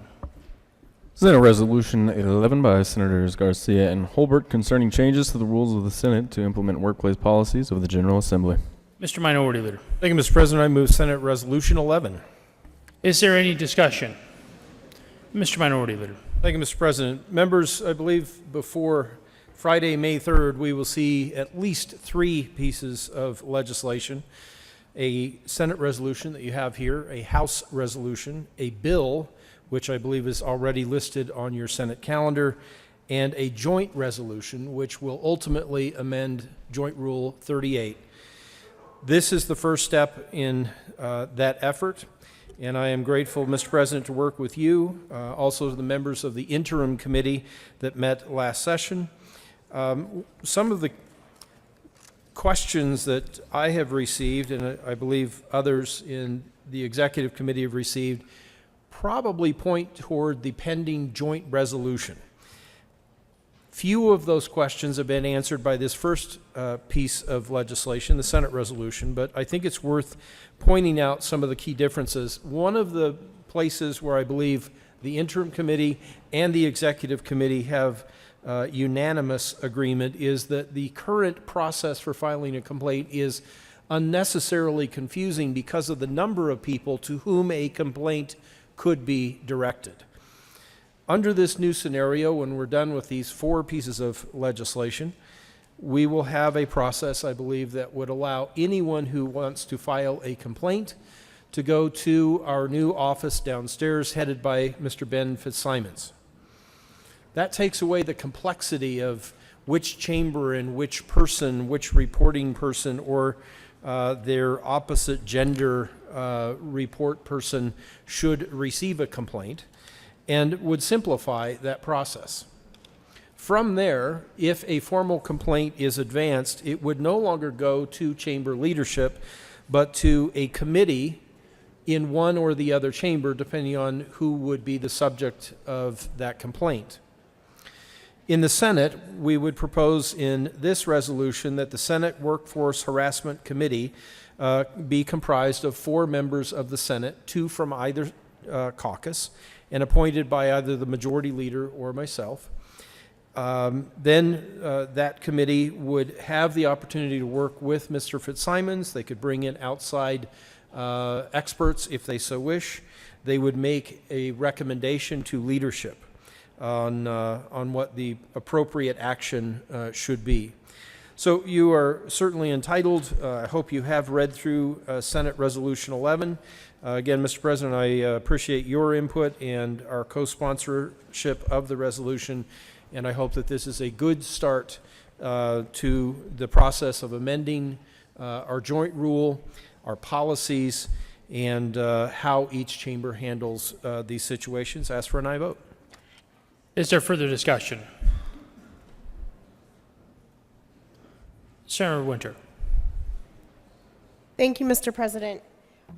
This is an important step forward, and as was mentioned, we need the Senate resolution, the House resolution, a joint resolution, and a bill coming forward. This moves us in a direction that ensures there is a clear line that depoliticizes the process as much as possible for complainants to come forward. It's a fair way for complainants and respondents to interact in this activity. As we move through this process, there are some items that I'm disappointed didn't happen, but we cannot, as a body, not move forward. We have to move forward. This is an ongoing conversation, and through the conversation of the joint resolution and the bill, one item that is remaining for me, and I will be a yes on this resolution today, but as we move these 4 different pieces through the legislative process, I think addressing the confidentiality of the complainant is tantamount. We know that most people in this building, based on our survey that we did last year, most people in this building have seen or experienced sexual harassment. The reason that they did not come forward was because they had a fear of retaliation. They had a fear that they would be retaliated against. They had a fear that if they came forward, it would hurt their careers. Now, this resolution we're voting on today does not address confidentiality.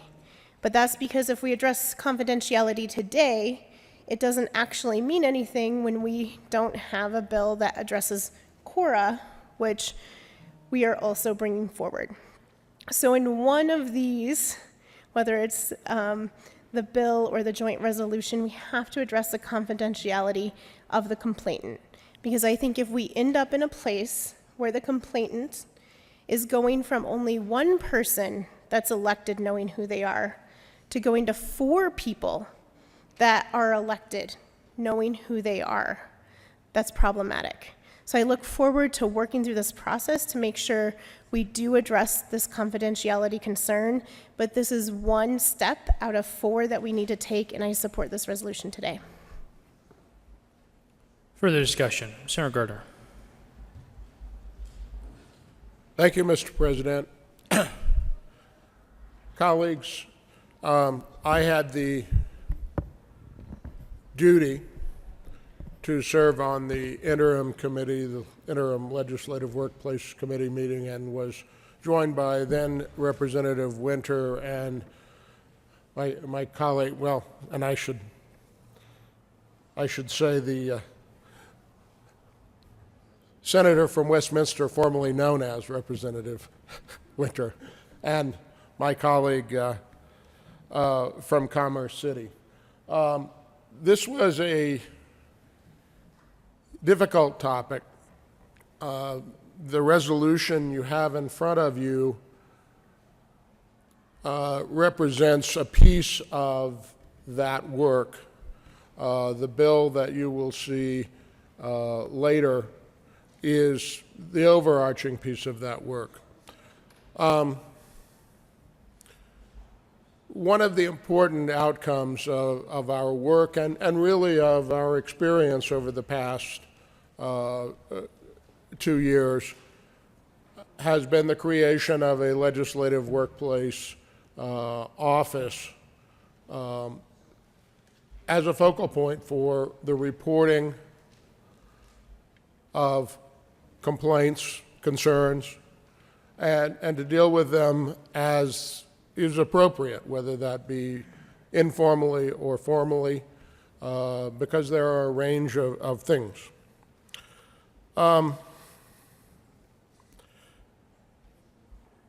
I think we struggled in our committee with how to deal with complaints about members and nonpartisan staff. Understand that for nonpartisan staff and employees, the reality has largely been that system has been in existence and working. It will be somewhat improved, but in existence and working. This resolution creates a Senate Workplace Harassment Committee with 2 majority and 2 minority members.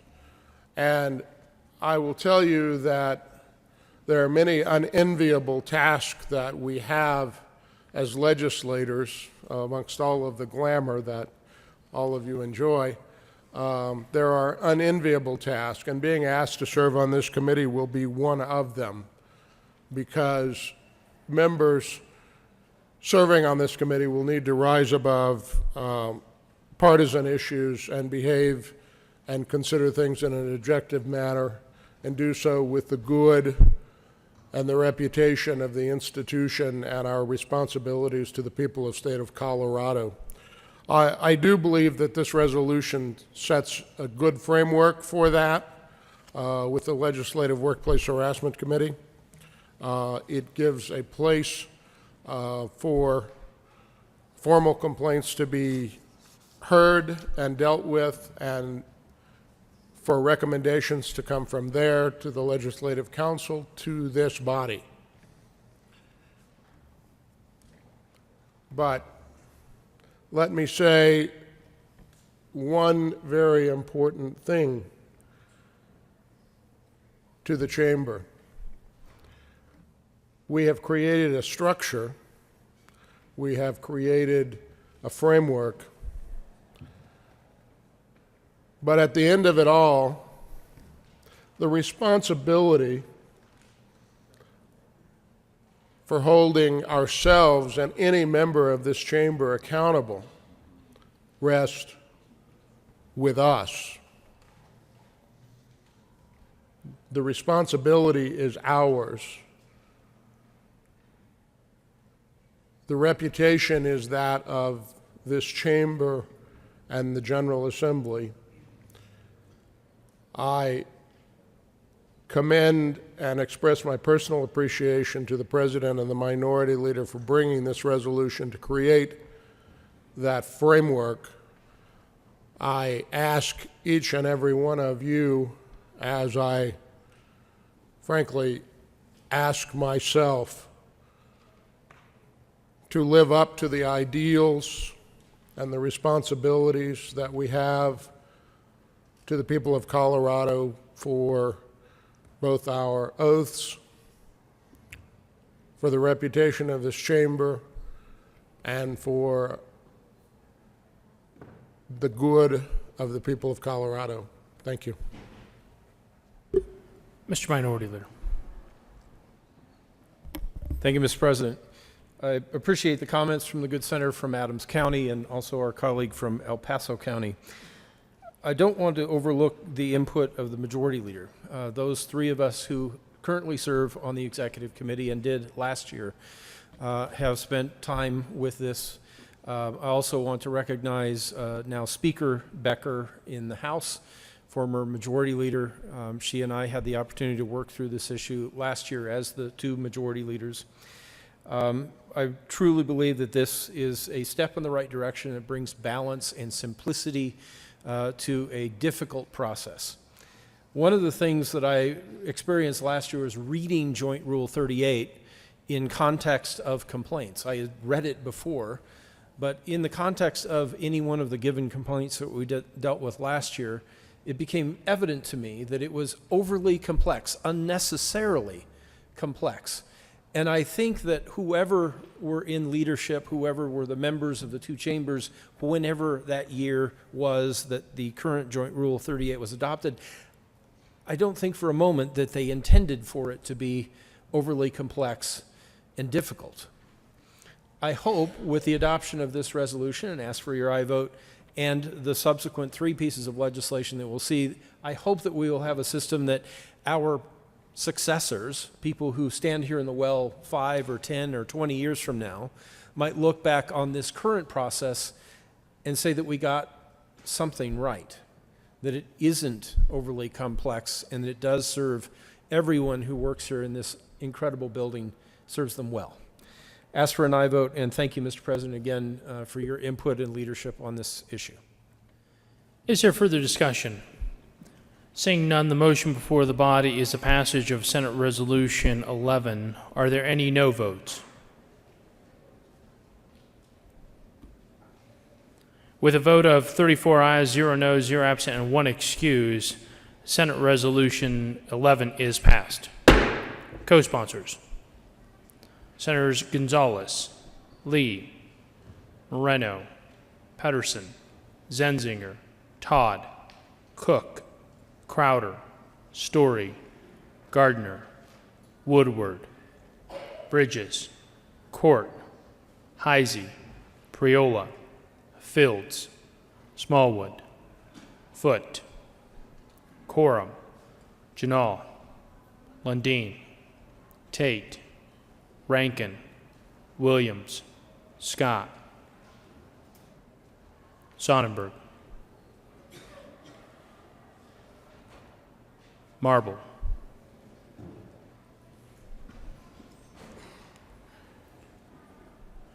Consideration of conference committee reports. Will the clerk please read the title to Senate Bill 208? Senate Bill 208 by Senator Moreno and Representative Escar concerning transfer of money from the State Employee Reserve Fund to the General Fund. Senator Moreno. Thank you, Mr. President. I move to adopt the first report of the First Conference Committee on Senate Bill 208. Is there further discussion? Senator Moreno. Thank you, Mr. President. Colleagues, you may recall this is one of the companion bills to the long bill. The House amended it. It originally started off with a $10 million transfer from the State Employee Reserve Fund. The House amended it and transferred $13 million. At the end of the day, the total transfer equals $23 million that we needed to utilize for budget balancing. Is there further discussion? Seeing none, the motion is the adoption of the first report on the First Conference Committee on Senate Bill 208. Are there any no votes? With a vote of 34 ayes, 0 noes, 0 absent, and 1 excused, the first report of the First Conference Committee on Senate Bill 208 is adopted. Senator Zenzinger. Thank you, Mr. President. I move for the repassage of Senate Bill 208 as amended. The motion is for the repassage of Senate Bill 208. Are there any no votes?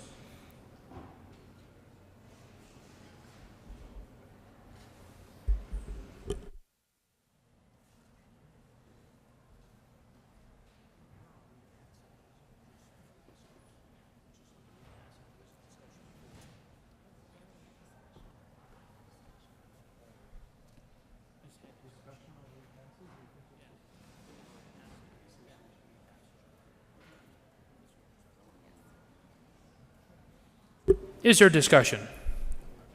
Senator Gardner.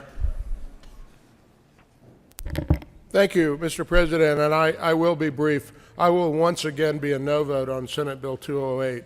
I want to make clear that the objective of Senate Bill 208 is an important one in improving the pay for our corrections officers, absolutely critical.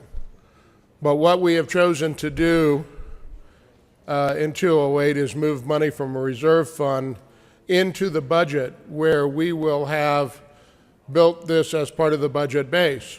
We needed to find that money in our general revenues.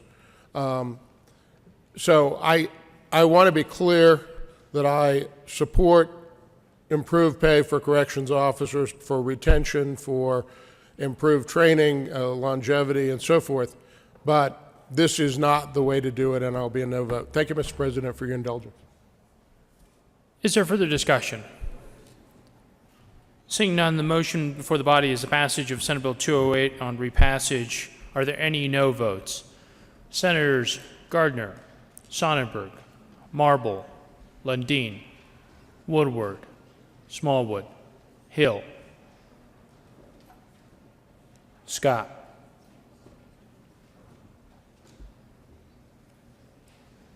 With a vote of 26 ayes, 8 no votes, 0 absent, and 1 excused, Senate Bill 208 is repassed. Co-sponsors. Senator Todd.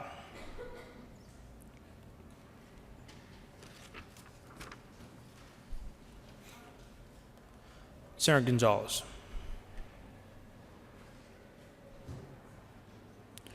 Will the clerk please read the title to Senate Bill 214? Senate Bill 214 by Senator Rankin, Representatives Escar and Ransom, concerning capital-related transfers of money. Senator Rankin. Thank you, Mr. President. I move the Senate recede from its position on Senate Bill 214. Please explain why we should recede, sir. Well, the House, this is a companion bill to the long bill. It's the bill that transfers money to the Capital Development Fund. The House had added an additional transfer to accommodate one additional project, and it turned out this was consistent when we went through our balancing functions, so I urge a yes vote. This is the script. The motion is to recede from the Senate's position on Senate Bill 214. Is there further discussion? Senator Moreno. Thank you, Mr. President. Colleagues, there is a conference committee report on Senate Bill 214. However, it essentially just says the same thing that the senator from Carbondale just made a motion on. I would have preferred that we not say out loud that we're receding to the House and admitting that they're right. I would have preferred a softer adoption of the conference committee report, but either way, it does the same thing. Is there further discussion? Senator Sonnenberg. Thank you, Mr. President. And I understand that, and I'm trying to add 2 + 2 here. Which project then was moved? Did it remain in the priority that CDC had left him? Or did we bump a project up above others to fund it in this process? Senator Moreno. Thank you, Mr. President. And to respond to the question, the project that was changed, that was added in the capital construction bill, was the Community Corrections Information System. It was prioritized on the IT capital construction list, and it was in one of the tiers that unfortunately we were not able to fund. Colleagues, I'll just also remind that the funding for this information system is coming from some money we had built into the budget for community corrections caseload increases. So this isn't just new general fund that's coming from just the general fund broadly. It's actually coming from another program in the Department of Public Safety and Community Corrections. Further discussion. And then, just to be clear, we do work with 2 different lists. There's an IT capital list and one that comes from CDC for capital construction, just to avoid confusion. So this was on the IT list. Senator Zenzinger. So members, where this came from was an amendment that was actually adopted in the House, and in conference committee what we did is we discussed the fact that it was budget neutral, so we went ahead and accepted it. Senator Sonnenberg. Thank you, Mr. President. And with that clarification, members, this does make sense, and I agree with the JBC that we indeed ought to, oh gosh. We ought to follow the other JBC members on this one. There, I didn't say anything about that other chamber. Senator Rankin. So, thank you, Mr. President. I think the script says we actually have to move that the Senate concur with the House amendments to Senate Bill 214, so I so move. The first motion is to recede. We didn't vote on recede. The motion. The first motion is to recede from our position, and the second motion is to concur, as I. That is correct. Script. So the motion before the body is to recede from the Senate's position on Senate Bill 214. Are there any no votes? Senators Hill, Donovan. With a vote of 32 ayes, 2 no votes, 0 absent, and 1 excuse, that motion is adopted. Senator Rankin. So, Mr. President, I now move that the Senate concur with the House amendments to Senate Bill 214. Is there any discussion? Seeing none, the motion is that the Senate concur with House amendments to Senate Bill 214. Are there any no votes? With a vote of 34 ayes, 0 noes, 0 absent, and 1 excuse, that motion is adopted, and the Senate will concur with House amendments to Senate Bill 214. Senator Rankin. Mr. President, I move for the repassage of Senate Bill 214. The motion before the body is the repassage of Senate Bill 214. Are there any no votes?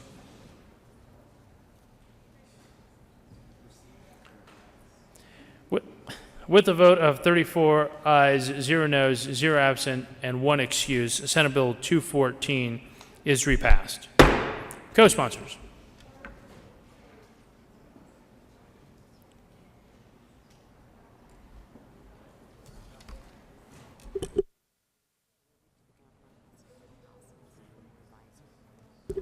Senator Lee.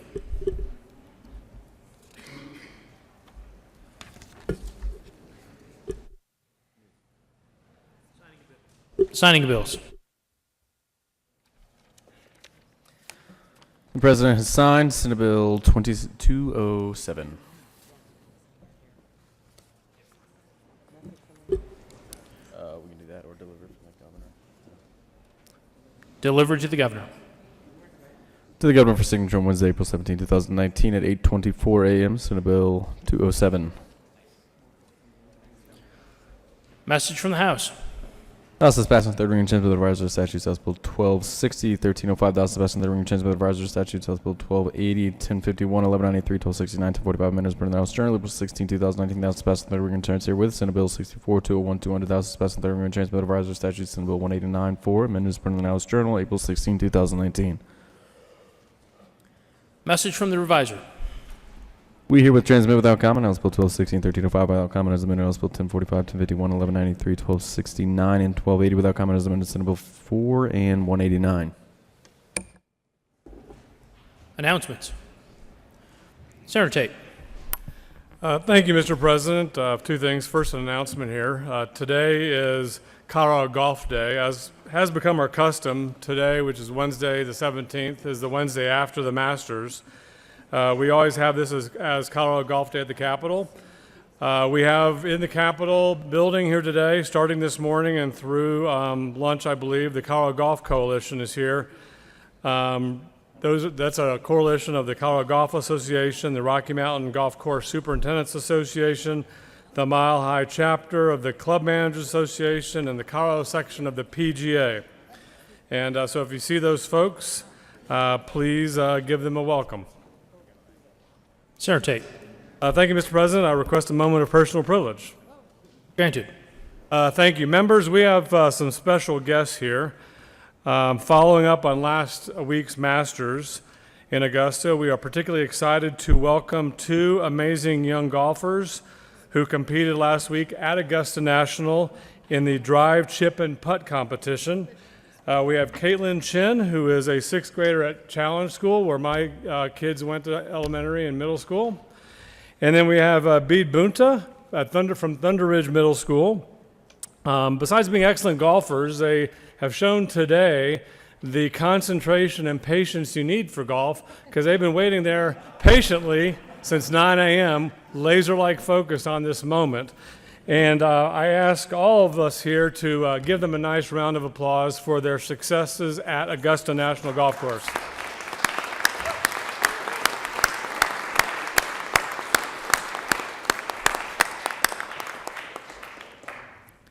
Senator Winter, followed by Senator Donovan. Senator Winter. Thank you, Mr. President. I request a moment of personal privilege. Granted.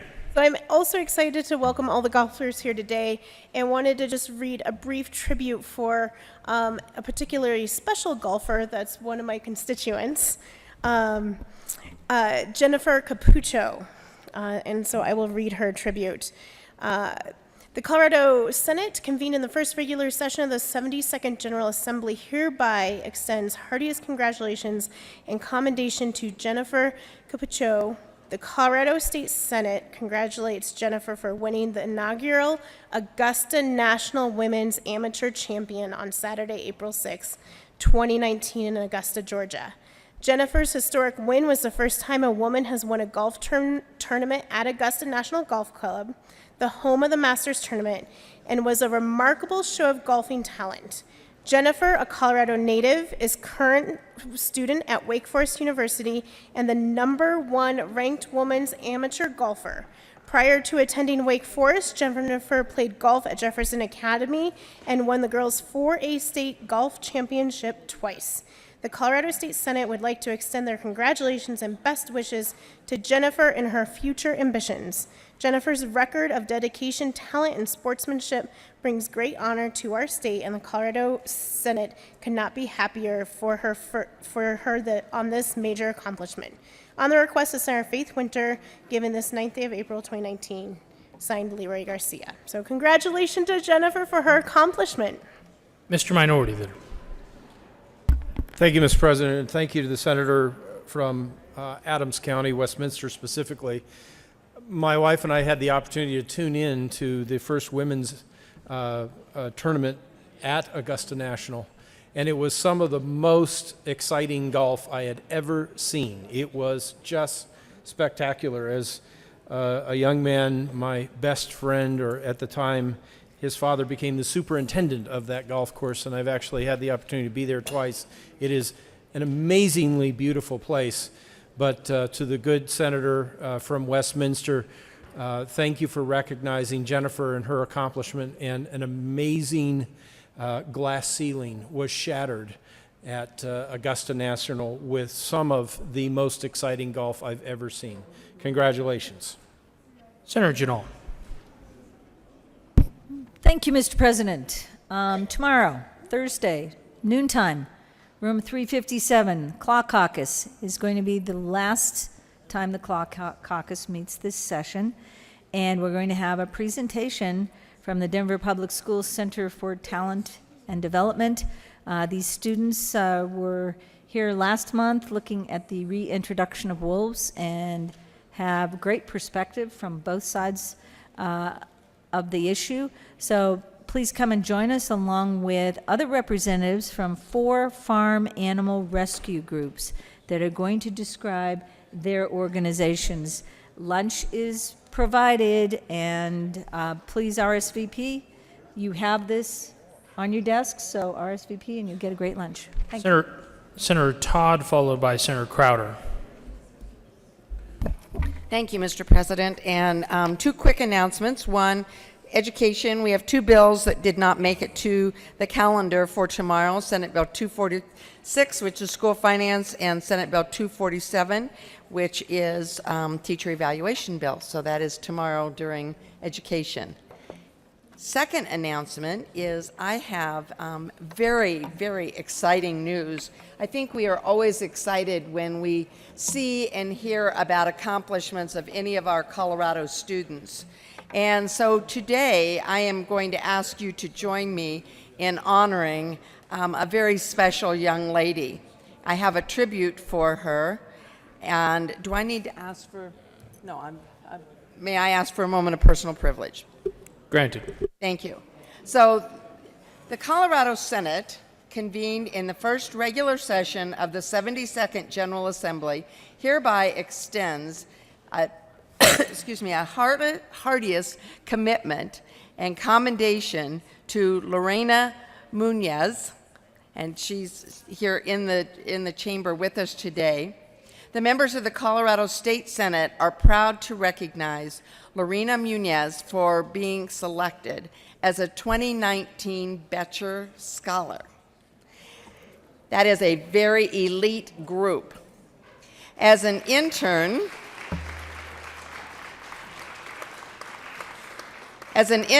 to Senator Nancy Todd, during the first session of the 72nd General Assembly, the Senate has seen her drive, sense of responsibility, hard work, and integrity that contributed to her scholarship selection. As a 2019 graduate of Rangeview High School, Lorena brings honor to her school, her family, and the entire Aurora Public School system. Lorena has displayed the fortitude, perseverance, and leadership skills that will propel her to great things in the future. And the Colorado State Senate congratulates her as she continues her educational journey. She will be attending the University of Denver. Is that right? Yeah, University of Denver, on request of Senator Nancy Todd, given on this, said the 10th day, but I think we had some snow in between, so we're at the 17th day of April 2019, signed by Leroy M. Garcia, the President of the Senate. And I just cannot say enough wonderful things about this young lady. From the very first time I met her, she had I'm a winner all over her. And her tenacity and hard work, her willingness to come early, stay late, and do whatever has been asked, and to go beyond is one more example. When we talked about a gifted and talented student, a gifted and talented individual, it's been my honor to get to work with her, to get to know her, and I look forward to watching her continue to be a great success. Congratulations, Lorena.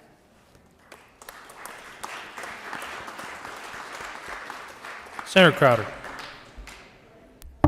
Thank you, Mr. President. Tomorrow we'll be joined by the Civil Air Patrol. There's a flyer on your desk at the North Foyer, first floor. The governor will be there, the Adjutant General, and others. So we would invite you to that coffee and donuts in the morning. So thank you, Mr. President. Senator Williams. Thank you, Mr. President. Members of the Senate Business, Labor, and Technology Committee, we will meet at 1:30 today. I am going to change some things around. We are going to hear House Bill 1912-54 first, and then we will do our confirmation hearings, followed by 1912-56 and 1912-86. See you at 1:30.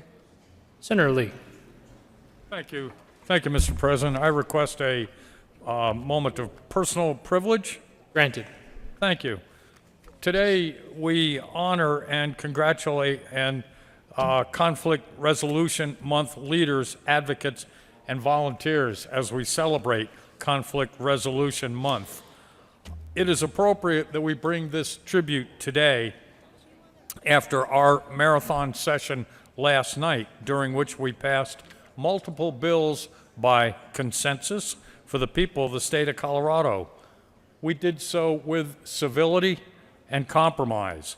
It is even more appropriate that we bring this resolution today on the anniversary of Columbine, that day that will forever stain our state.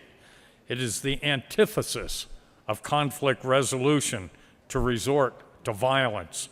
So it is fitting that we, the senators of Colorado, representing the people, promote and encourage conflict resolution. Conflict is endemic in what we do. We meet for hours every day on the floor and in committees. We confront each other at the core of our beliefs about the issues of policy and sometimes of politics as we attempt to craft the best laws for the people of Colorado. Politics, it is said, is the art of compromise, moving from conflict to conversation to respectful resolution. We pass over 400 bills a year for the governor to sign, almost all on a bipartisan basis, most by votes with overwhelming majorities. We unanimously agree on scores of issues and resolutions. We strive to disagree respectfully without being disagreeable. We do so, I suggest, because most of the time we know how to engage in conflict resolution. We do it daily here for the citizens of the state of Colorado. Today, by this tribute, we join Governor Polis in recognizing October as Conflict Resolution Month, and we commend it to the people of Colorado. Conflict resolution is based on mutual respect, both for the other side and for their position. It is based on a common goal to find shared good. It is based on civility and willingness to compromise. The alternative to conflict resolution are chaos and despair. Nationally, the failure of conflict resolution is Charlottesville. Internationally, consider Syria, Yemen, Israel, and Palestine, Ukraine, and scores of others. In those places, compromise is a lost art, and civility is an unknown virtue. But conflict can also be the catalyst for change. If conflict is resolved in accordance with principles of personal accountability, fairness, mutual respect, good faith, and restoration, it can be the beginning of healing. By this tribute today, we recognize the people whose lives are committed to conflict resolution, the mediators, the arbitrators, the counselors, the restorative justice facilitators, the judges, and the magistrates, those who help others to find common ground, to promote understanding, and to preserve relationships, renew hope, and improve people's lives. whether in courtrooms, classrooms, committee rooms, boardrooms, or playrooms. I salute the peacemakers. May they always prevail. I thank you for your attention. Today we have in the chamber conflict resolution and ADR practitioners from various organizations like the Conflict Resolution Month Synthesizer Group, the Mediation Association of Colorado, and others, including our beloved former Senator Linda Newell. I'd like to honor them today in their role towards a civil, respectful Colorado community. Members, please recognize our guests.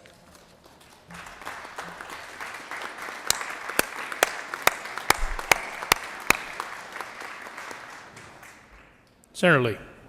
Thank you, Mr. President. I'd like to read the resolution, if I may.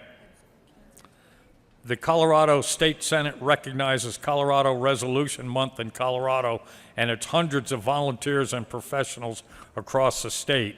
We acknowledge that for 15 years, Colorado has been a leader in the advancement of alternative resolution with civil, nonviolent, and restorative practices. We also recognize that our work is far from done, as we will still see costly, ineffective, and violent attempts at managing conflict. Therefore, we, as legislators representing all constituents throughout the state, commit to joining Conflict Resolution Month volunteers, professionals, and advocates in seeking to resolve problems peacefully and in the spirit of dignity and respect for each Coloradan.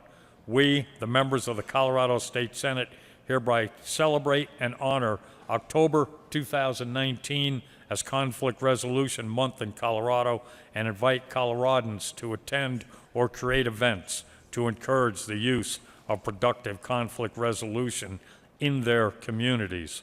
On request of Senator Pete Lee, the 17th day of April 2019, by President of the Senate, Leroy M. Garcia. Thank you, colleagues. Senator Fields.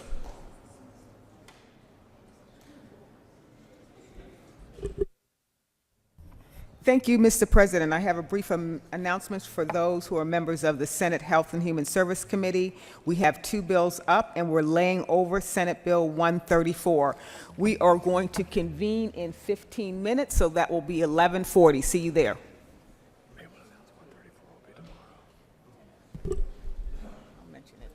You want to do this, Madam Chair? Senator Donovan.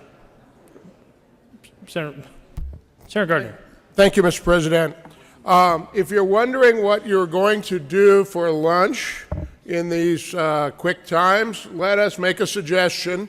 The Victims' Rights Caucus is having its last meeting. It will be in the basement in one of the large hearing rooms. I trust once you find your way to the basement, you'll figure out which one.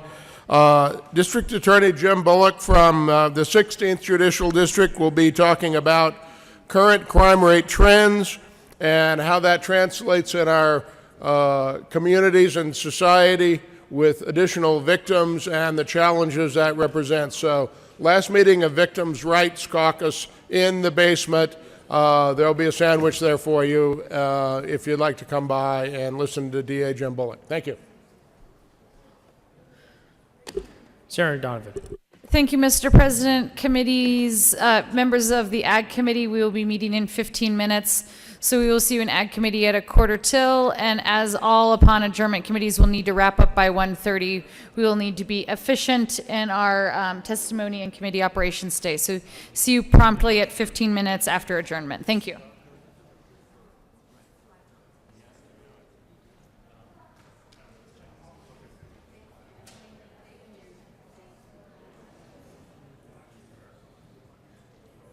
Further announcements.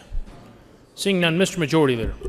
Thank you, Mr. President. Members, we are going to recess, but we are not planning on coming back this afternoon. But we will be recessing.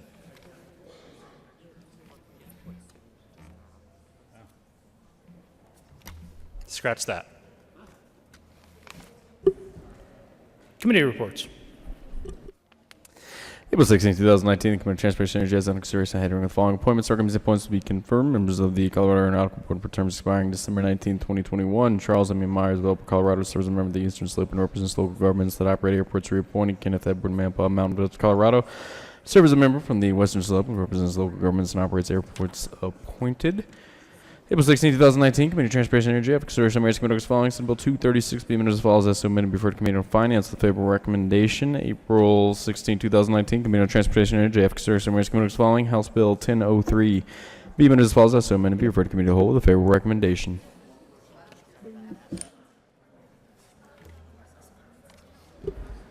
Mr. Majority Leader.